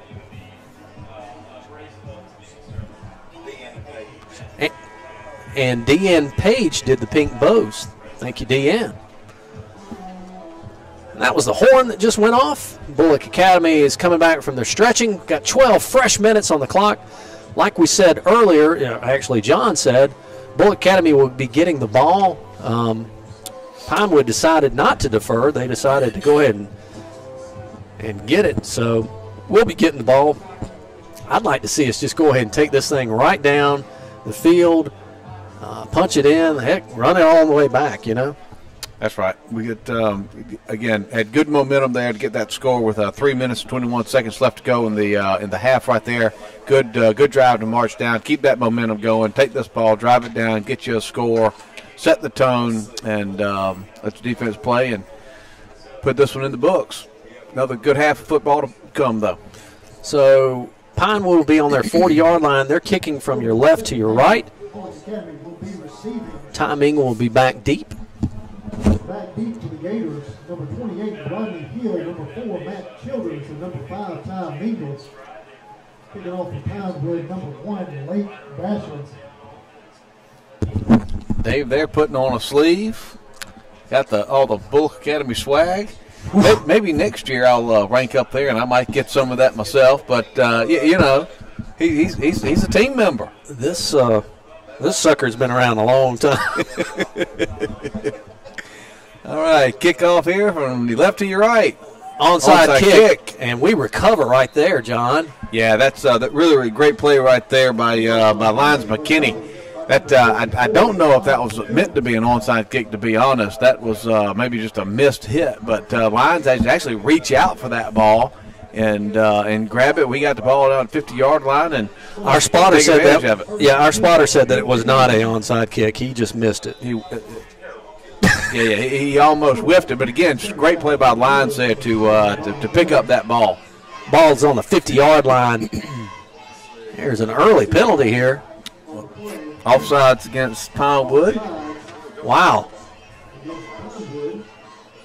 That's right here below us. I didn't see that, but first and 5. Those were great eyes by the field judge there.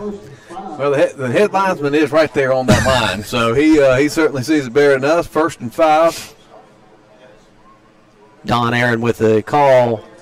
Took it, pulled it out from Ty Mingle, just a quarterback rush, and gets the first down and then some. Yeah. Nice little play. Just looks like an old Georgia Southern goal line play there where you fake it and the quarterback sort of follows the guy up the hole and pick up a 6. First down. First down and 10.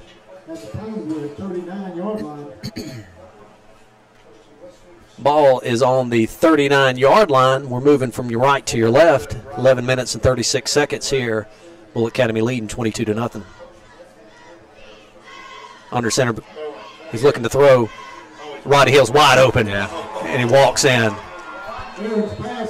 Aaron's pass complete on a 40-yard touchdown throw.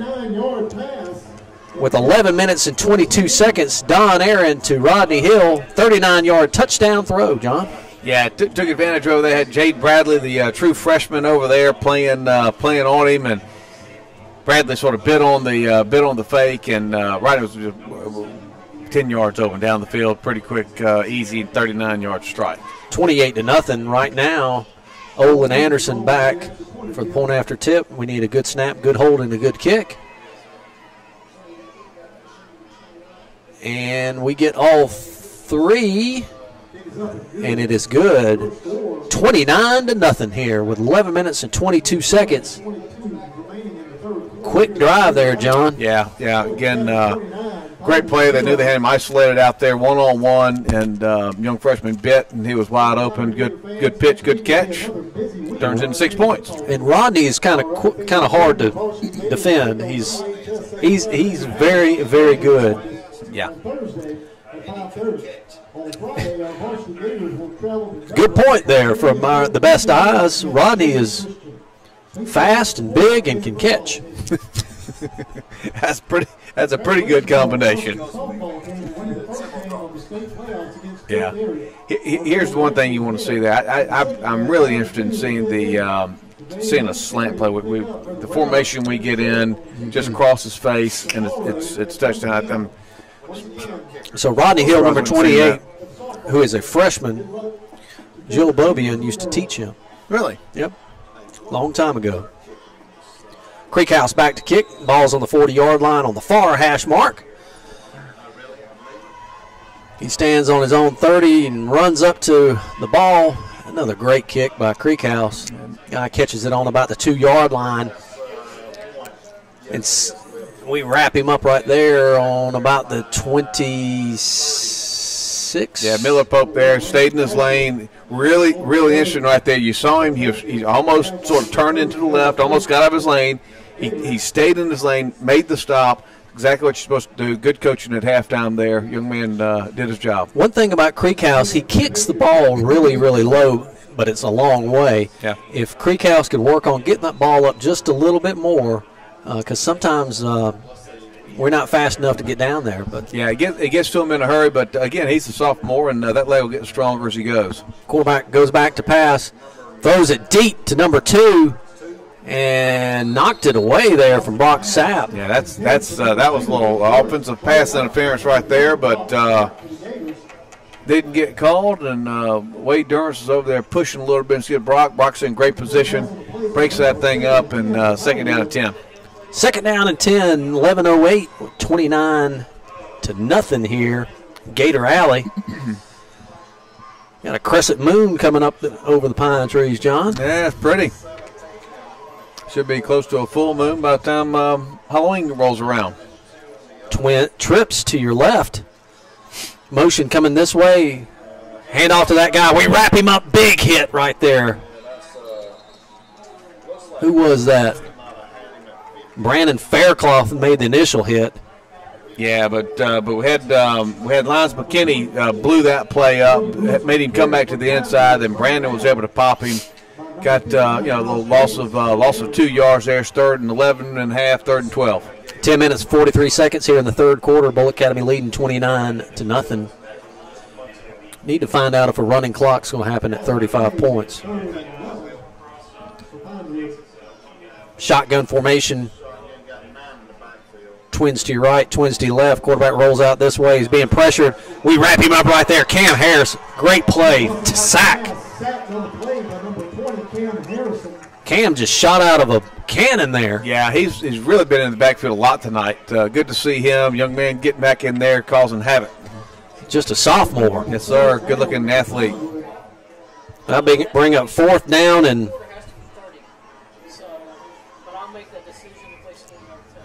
4th down and a long way. Rodney Hill standing on his own 45-yard line. I'd like to see some pressure on this punter, John. Yeah. Even though it's 29-0, but I mean, folks, I'm going to count right here on the snap. We've got everybody up. Let's see. 1, 2, 3. Finally caught it. Yeah. And a lazy punt. Rodney catches it on the 30-yard line, makes 2 guys miss, and then he gets wrapped up right there. Listen, that's great concentration on Rodney. Had great coverage down there. Good punt. Ball was up in the air for a long time. Rodney was able to catch it. Slipped through 2 defenders. 2 other guys were right there on him.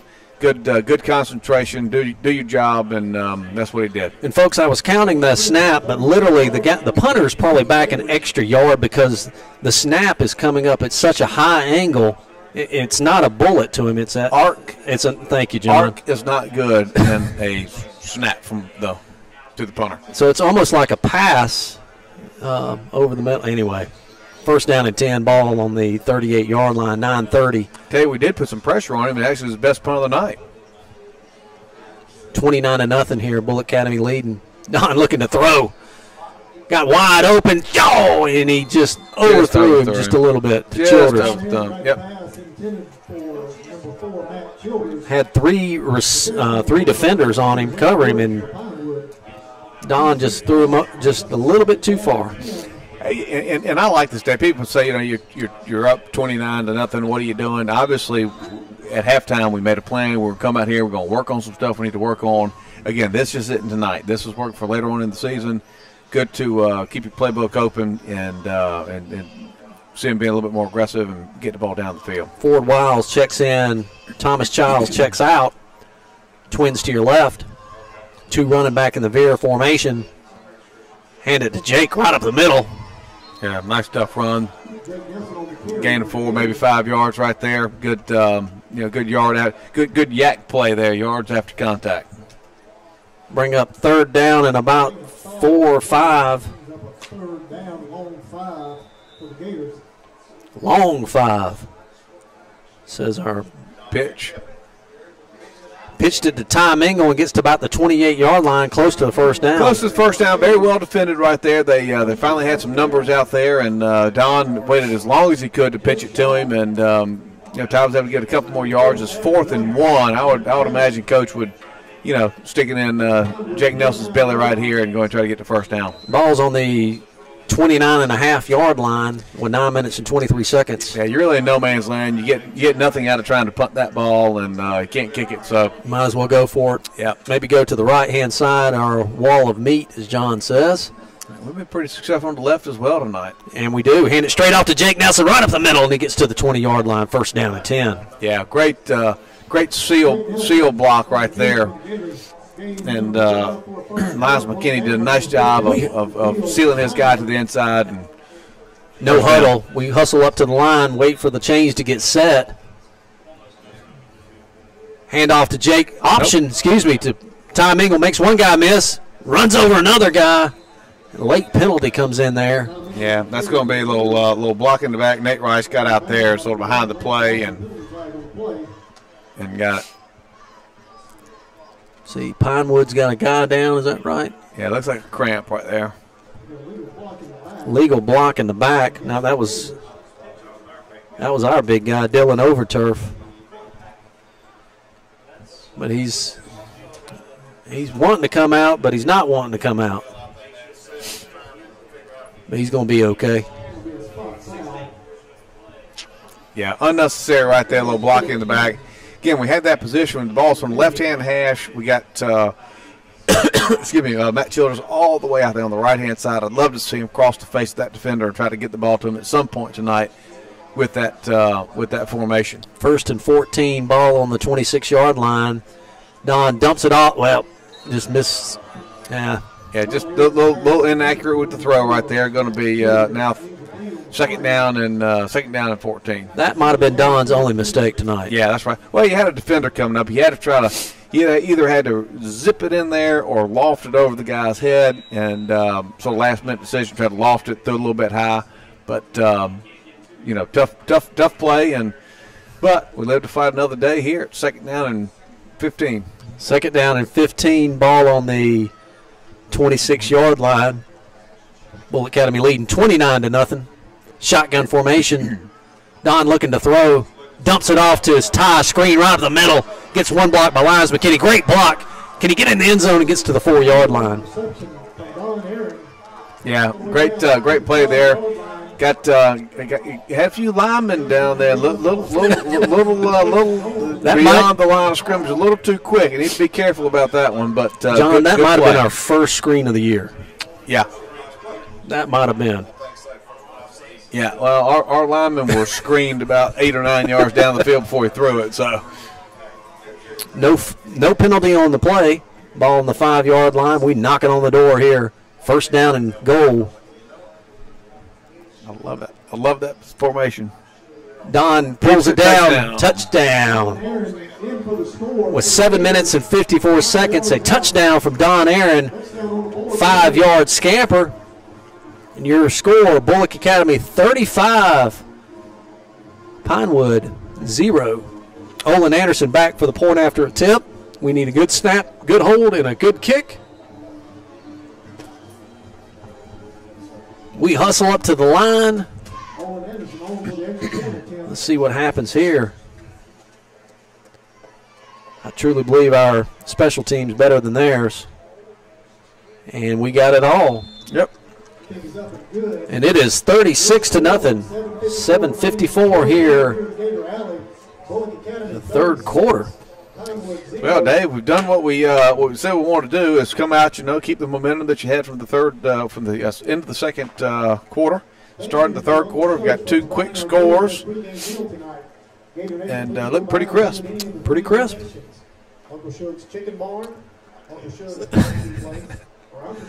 So Creek House will be kicking from your right to your left. Ball will be placed on the 40-yard line. Additionally, thank you to Optum for providing the services of our athletic trainers. John, any plans for tomorrow?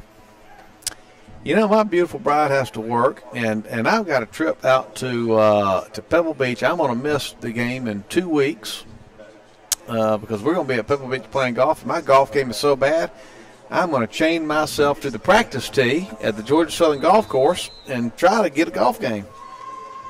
Good luck. If you're going to pay that kind of money, you may want to try to play well. Creek House with a kick. A little bit more air onto that one. Catches it on the right at 2-yard line again. Got some running room through the lanes. And let's see on the tackle. Yeah, Miller Pope over there, number 30.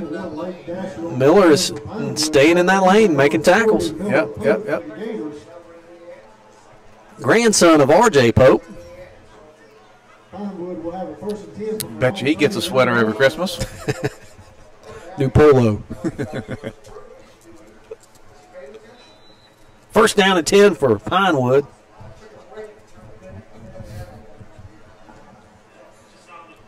Shotgun formation. Twins to your left, twins to your right. Motion comes back this side. Little jet sweep. Quarterback pulls it down. We wrap him up, but he gets about 5 on the carry. Yeah. Good little play, but maybe 7 there, Dave. He tough little run. He had the good mesh point there. Was able to hold on to it. Last time they had that play, he sort of bobbled the ball, and they we ended up tackling behind the line of scrimmage, but kept a hold of that one. Gained a 7, a second and 3. It'd be interesting to see the statistic how many times they have ran between the 2 tackles. Yeah, I mean it's one hand, not many.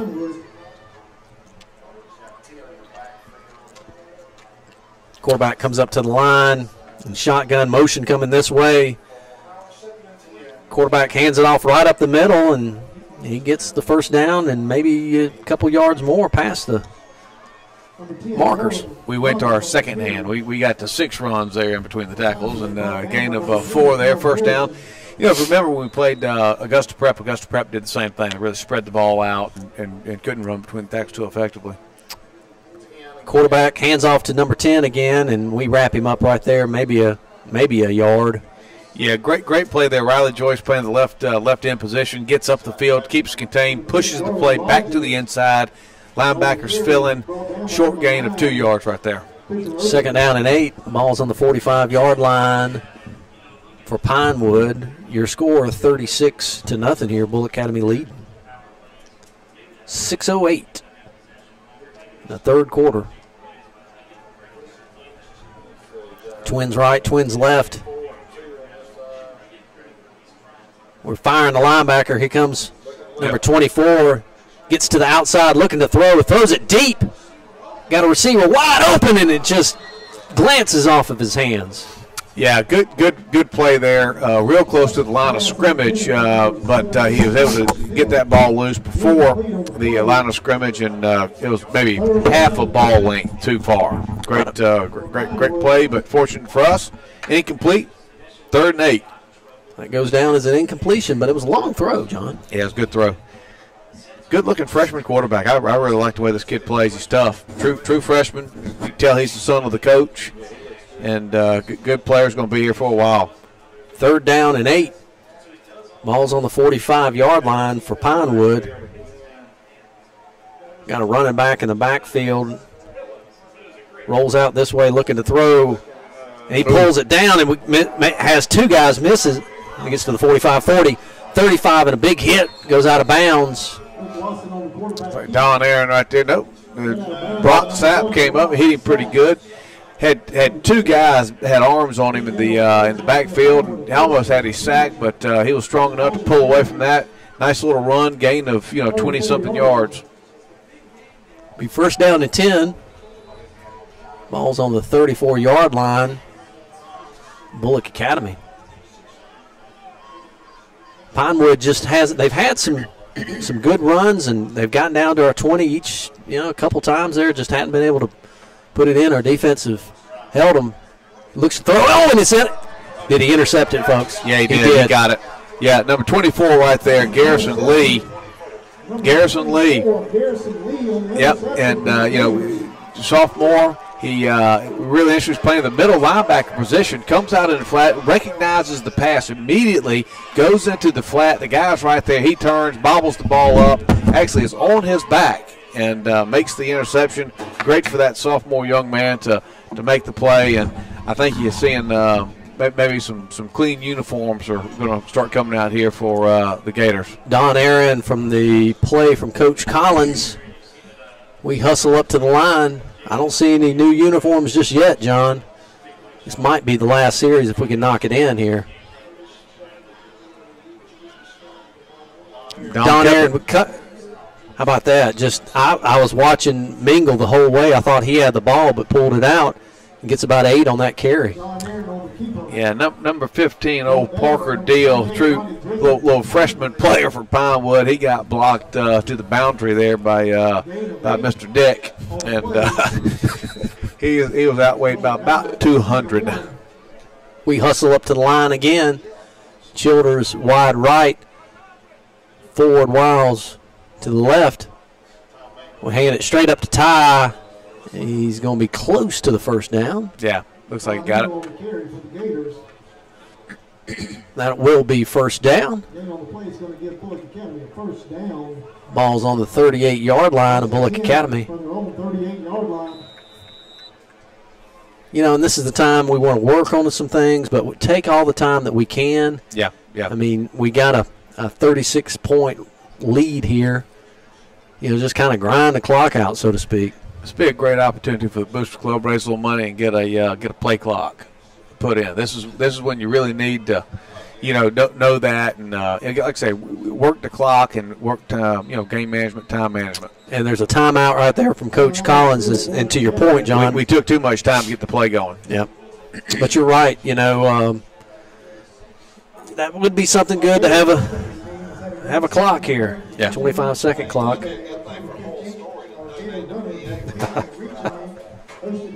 That's right. We'll have the Booster president call John Mulherin here, see what we can do. Yeah, so when you go to a committee meeting and you have an idea, you become the chair of that committee, and so I have a feeling that I'll be the first one solicited for the shot clock. But no, it's good. Yeah. Good to work on clock management, game management. There are times. Because basically you've got a mental clock running in your head, and sometimes you want to burn those extra 4 or 5 seconds between each play, and that it's just a wish list kind of improvement that might be able to make. Sure. 3 minutes and 59 seconds left here in the 3rd quarter. Your score: Bulloch Academy 36, Pinewood 0. So we come up to the line. 1st down and 10. Don's looking to throw, surveying the situation out. He's got number 2 wide open, all the way down to the field. Will Aaron, gosh, he rolls all the way down to the 15-yard line, John. Yeah, great. Don put that on a rope, and actually had Ty Mingle out in the flat, and could have dumped it off the Ty. Will breaks loose down the right-hand hash and Don put a bullet to him, and then nice run by Will, picked up another close to 20 yards on the run. Miller Pope brings in the play for Coach Collins, and Will Aaron comes out. Will's got a little giddy up there. A little hiccup in his giddy up. He's been sort of limping around a little bit tonight, not just on that play. First down and 10. Hand off to Tom Ingle right up the middle. Yeah. And he walks in, folks. With 3 minutes and 10 seconds left, Tom Ingle with a 15-yard touchdown run. Your score, Bulloch Academy 42.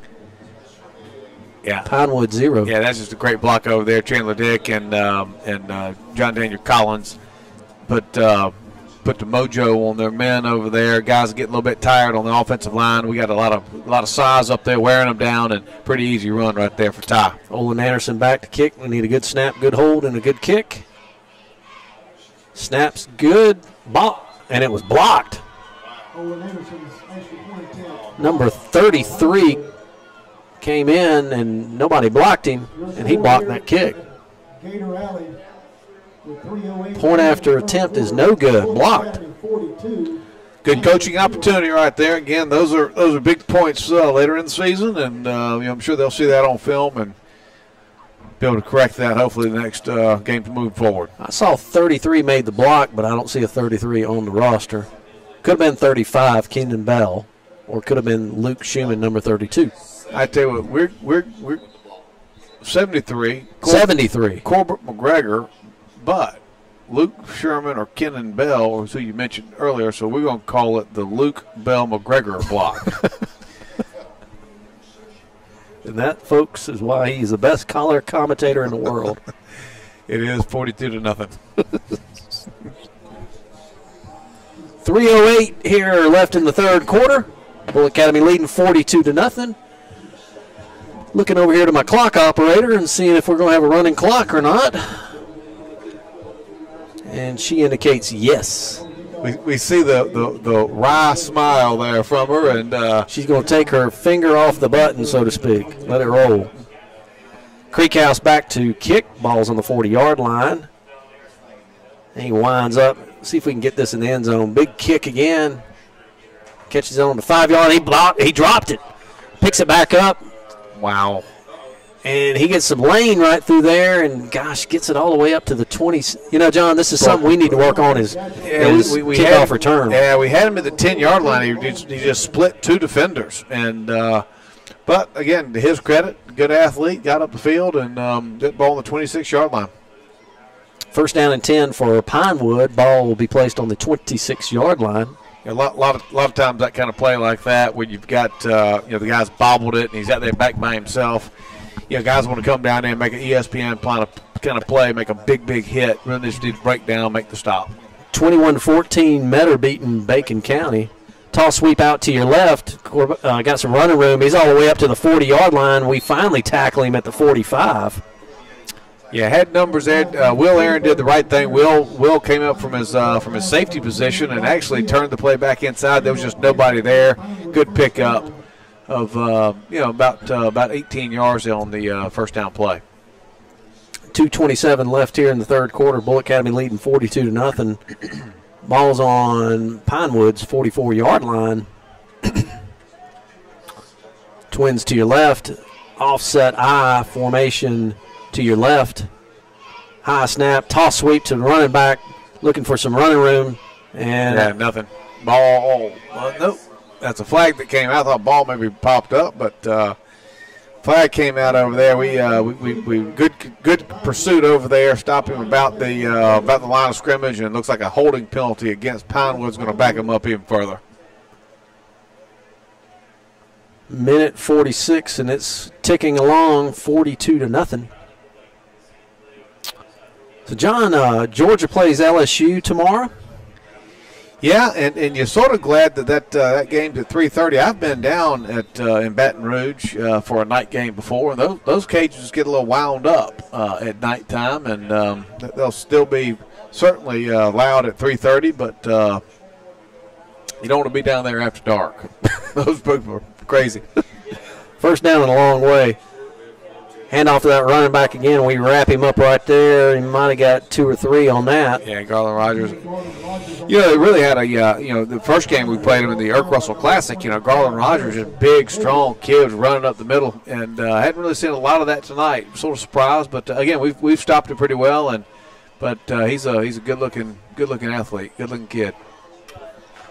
Second down and 16-17. Got a running clock, 54 seconds here.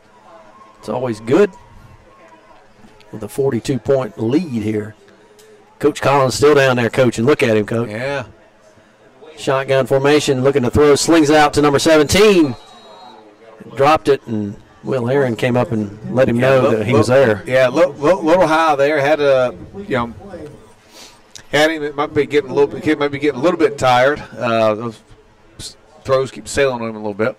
Here's a question I have. All right. You know, our lovely clock operator next to us. You know, you keep your finger on the button, and then you put your finger on the button to stop it, but then you keep your finger off and you release it. I wonder if she gets paid for carpal tunnel. Shotgun formation, quarterback, little screen right up the middle. Boom. And we played that to perfection. Yeah, absolutely. That's going to bring up fourth down and probably the end of the third quarter here. I saw a lot of guys with 70s on their jersey down the field. I guess turning around is fair play. We our first screen of the year, we had the same thing, but their linemen were down there, but we really played that perfectly. The linebackers were able to come up the field, and 3 or 4 of our guys hit him and hit him strong. End of the third quarter. So with the end of the third quarter, Bulloch Academy leading 42-0. Let's take a 30-second break here. 30-second break. You listen to Bulloch Academy Sports on the YouTube Sports Network. 30-second break.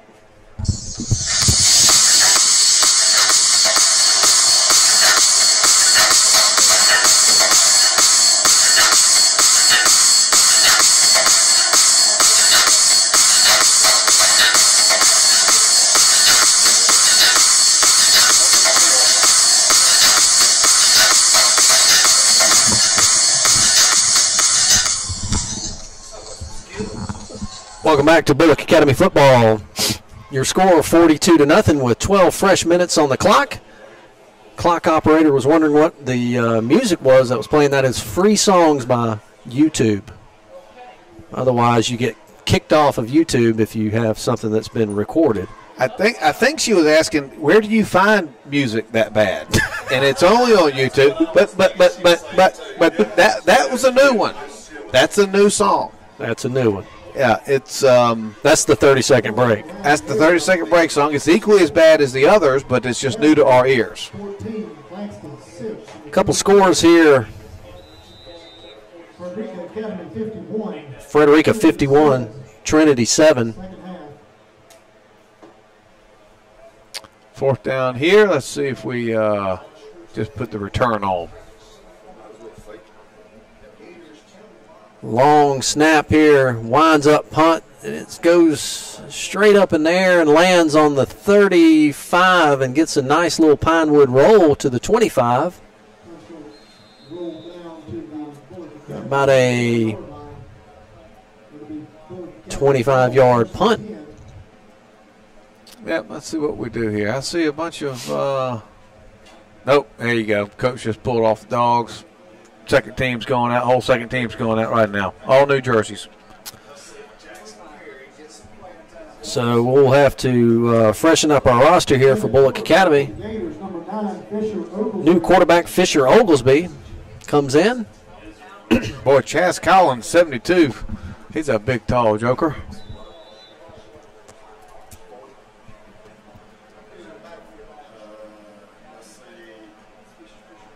So handoff straight up the middle to Joel Shaw.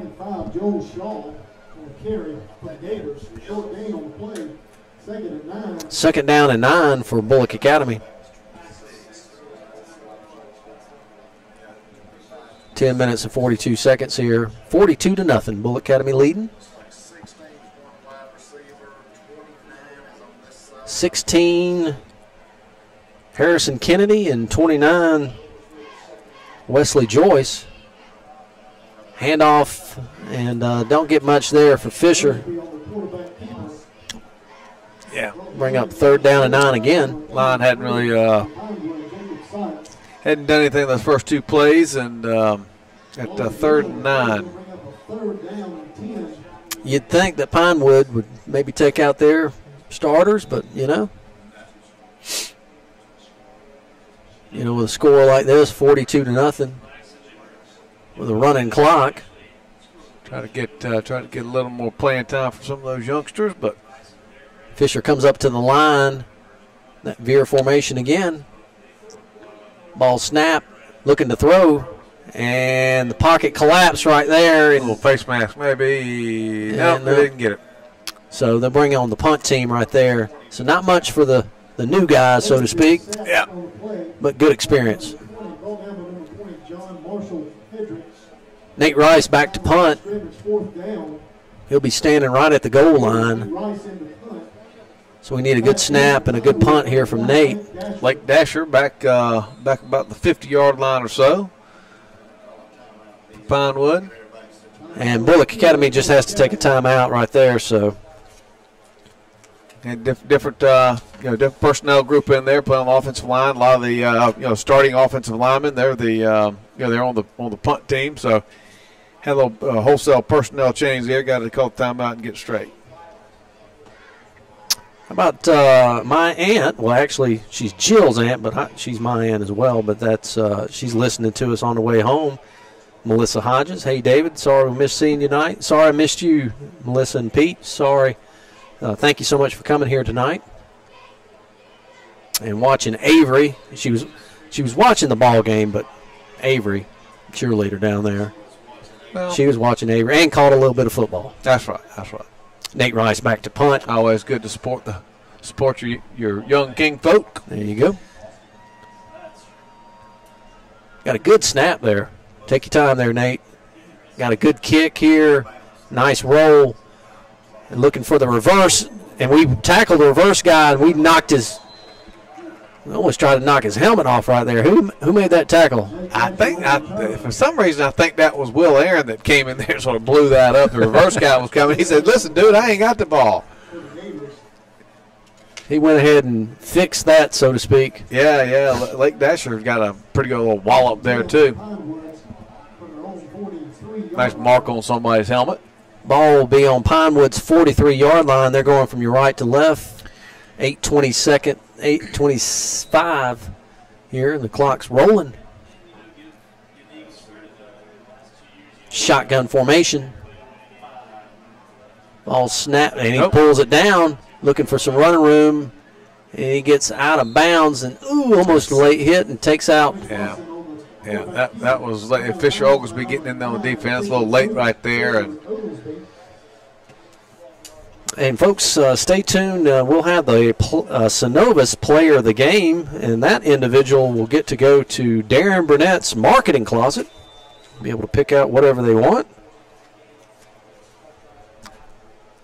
Big marketing closet. Listen, I'm voting for the entire offensive line. Just go wear Darren out. Just get everything out of the closet.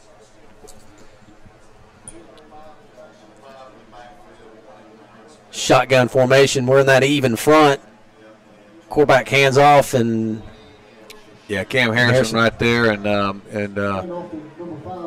Fisher Oglesby make the stop there. A little gain possibly of 2, and I tell you what, Cam Harrison's had a whale of a game. He really has had a good game and been very aggressive, and good to see the sophomore, playing in there. Obviously playing with a lot of confidence, and when you're flying around fast, you know your assignment, and you're picking up on you read quickly, and you're getting in there and making some plays.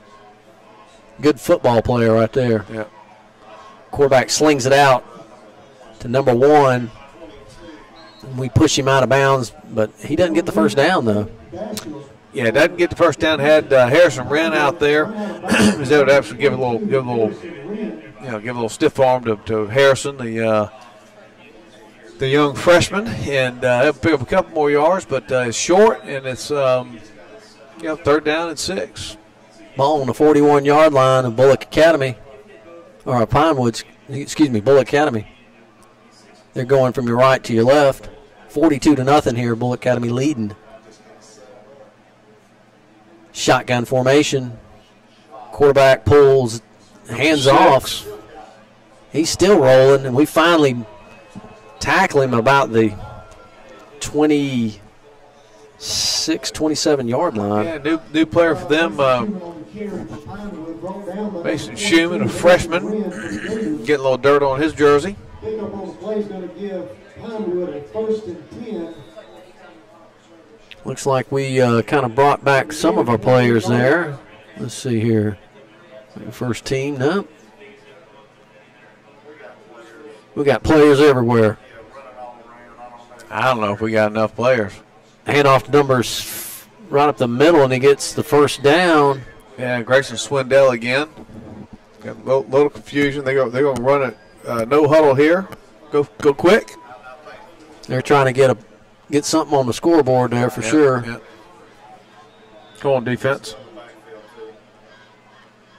Hand it off to him again, right up the middle, and we wrap him up right there, but he gets the first down. Yeah.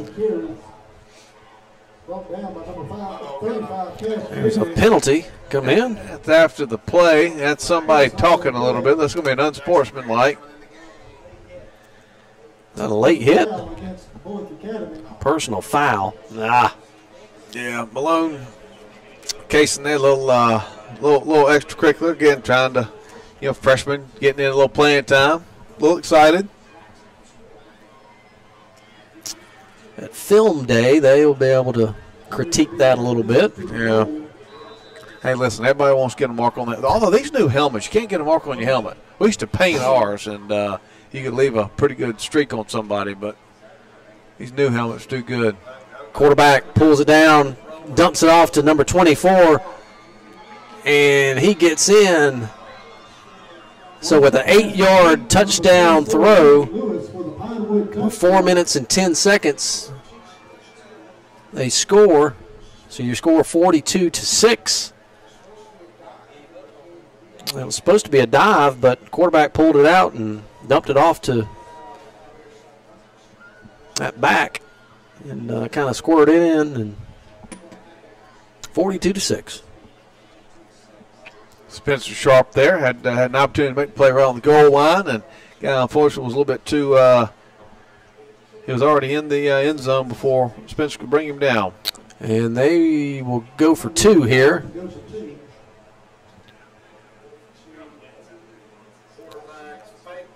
Faked it, and he just walks in. So quarterback keeper for a 2-point conversion with 4 minutes and 10 seconds.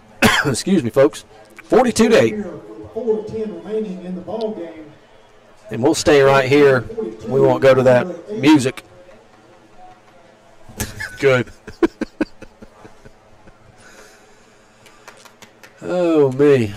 All right, be interesting here. See, get the ball back here. Got the second team in. Got Oglesby running the offense, and see if the line can establish themselves a little bit better than they did that first drive. Good, good experience here, but you want to have a little success. Get a little confidence. So Georgia Southern played last night. They went to Texas State and won 15-13, and that was an ugly game. And that game was very reminiscent of probably the worst playoff loss in the history of Georgia Southern football.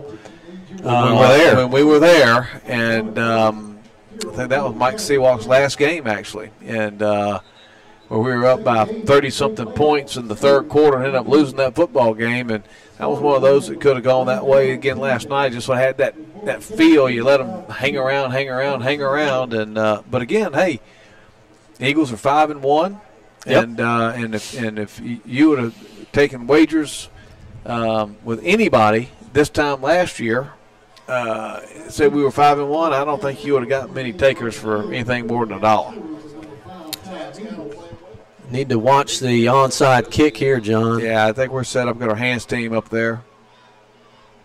Just a squib kick. Oh, off one of our helmet, and we finally downed it. It's kind of like a hot ball that just kind of rolled up your glove right there and hit him in the helmet. Yeah.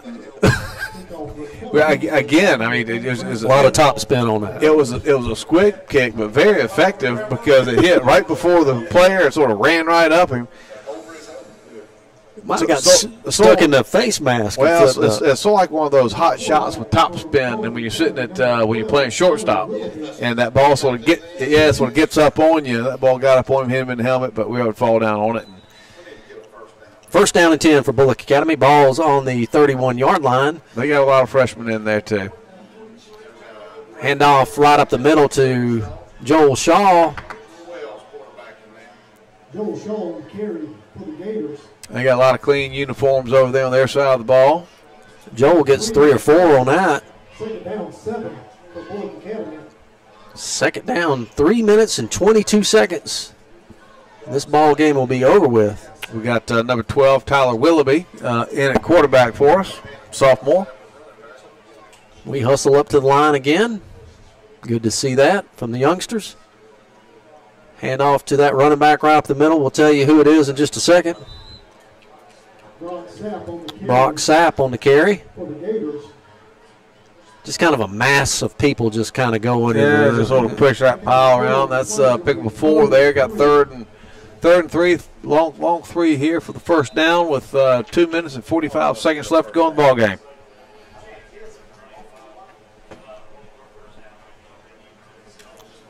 Third down and about 3. Hand off to Joel right up the middle again. He gets the first down.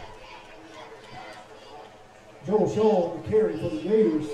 Gator on the play is going to be good enough for a Bulloch Academy first. Yeah, good to see a lot of these freshmen getting in there, have a little success right here. So we're over here kind of taking a vote for the player of the game. We'll surprise you here at the end. 2 minutes and 12 seconds left.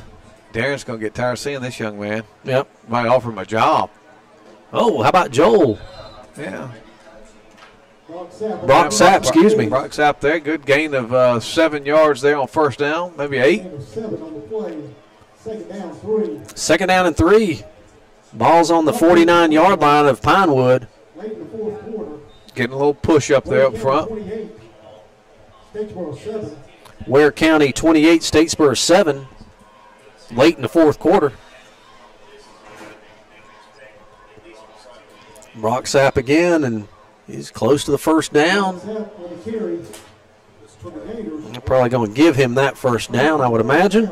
Well, hope they don't measure. Just short. It's going to be 3.5 yards. It's going to be short. Ah, boy, that's right on. Look at him kicking the ball. Yeah, kicking the ball. All right, we got a new quarterback in here now. Got Emory Jackson, the true freshman, getting a snap. Third down and very short. Hand off to somebody, and they get a good push in the good pile. push. Yep, got number 34 right there. Got Case Murphy. I think we got all freshmen out there right now, David. Good to see them get some varsity experience. Case Murphy will be taking Avery Beaubien to the homecoming dance, John. Really? Yep.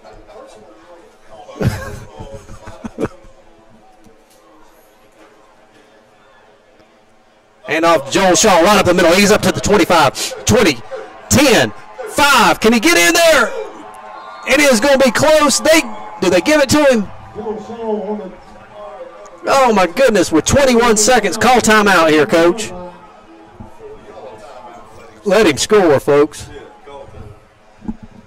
We hustle up to the line with 19 seconds left.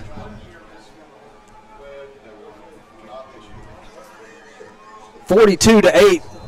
Thank you for stopping the clock there. Now it goes. Hurry up. 13 seconds.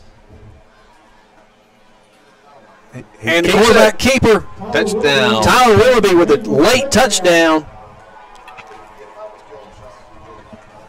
And with a final score, 48-8. The good guys from Bulloch Academy win. Next week we travel to Trinity for the next region game. And scoring summary, John, after you had to sharpen your pencil tonight, didn't you, sir? We sure did. I'm still writing that one down. But Good end of the game there. Third quarter, Bulloch Academy again got the ball in the for the start of the third quarter. Came out at halftime. Great momentum drive. 11:22 left on the clock. Rodney Hill 39-yard run. The kick was good. It was 29-0 at that point. Then again in the third quarter, 7:54 left. Don Aaron with a 5-yard run around the end. Kick was good, 36-0. And then at the end of the third quarter, 3:08 left. Tom Mingle, a 15-yard run. The PAT was blocked. It was 42-0 at that point. And then with 4 minutes, 10 seconds left to go in the game, Pinewood on an 8-yard pass to Chap Schumann. 2-point conversion was good. It was 8-42. And then the final clock here with 0.7 seconds left to go. Tyler Willoughby on a 3-yard run, 48-8 is your final score. And no, that was not. 42-8, 48-8, excuse me. Your final tonight. Player of the game, Jake Nelson, folks. Thank you so much for being here with us tonight. The good guys from Bulloch Academy are victorious. Be safe going home, and God bless.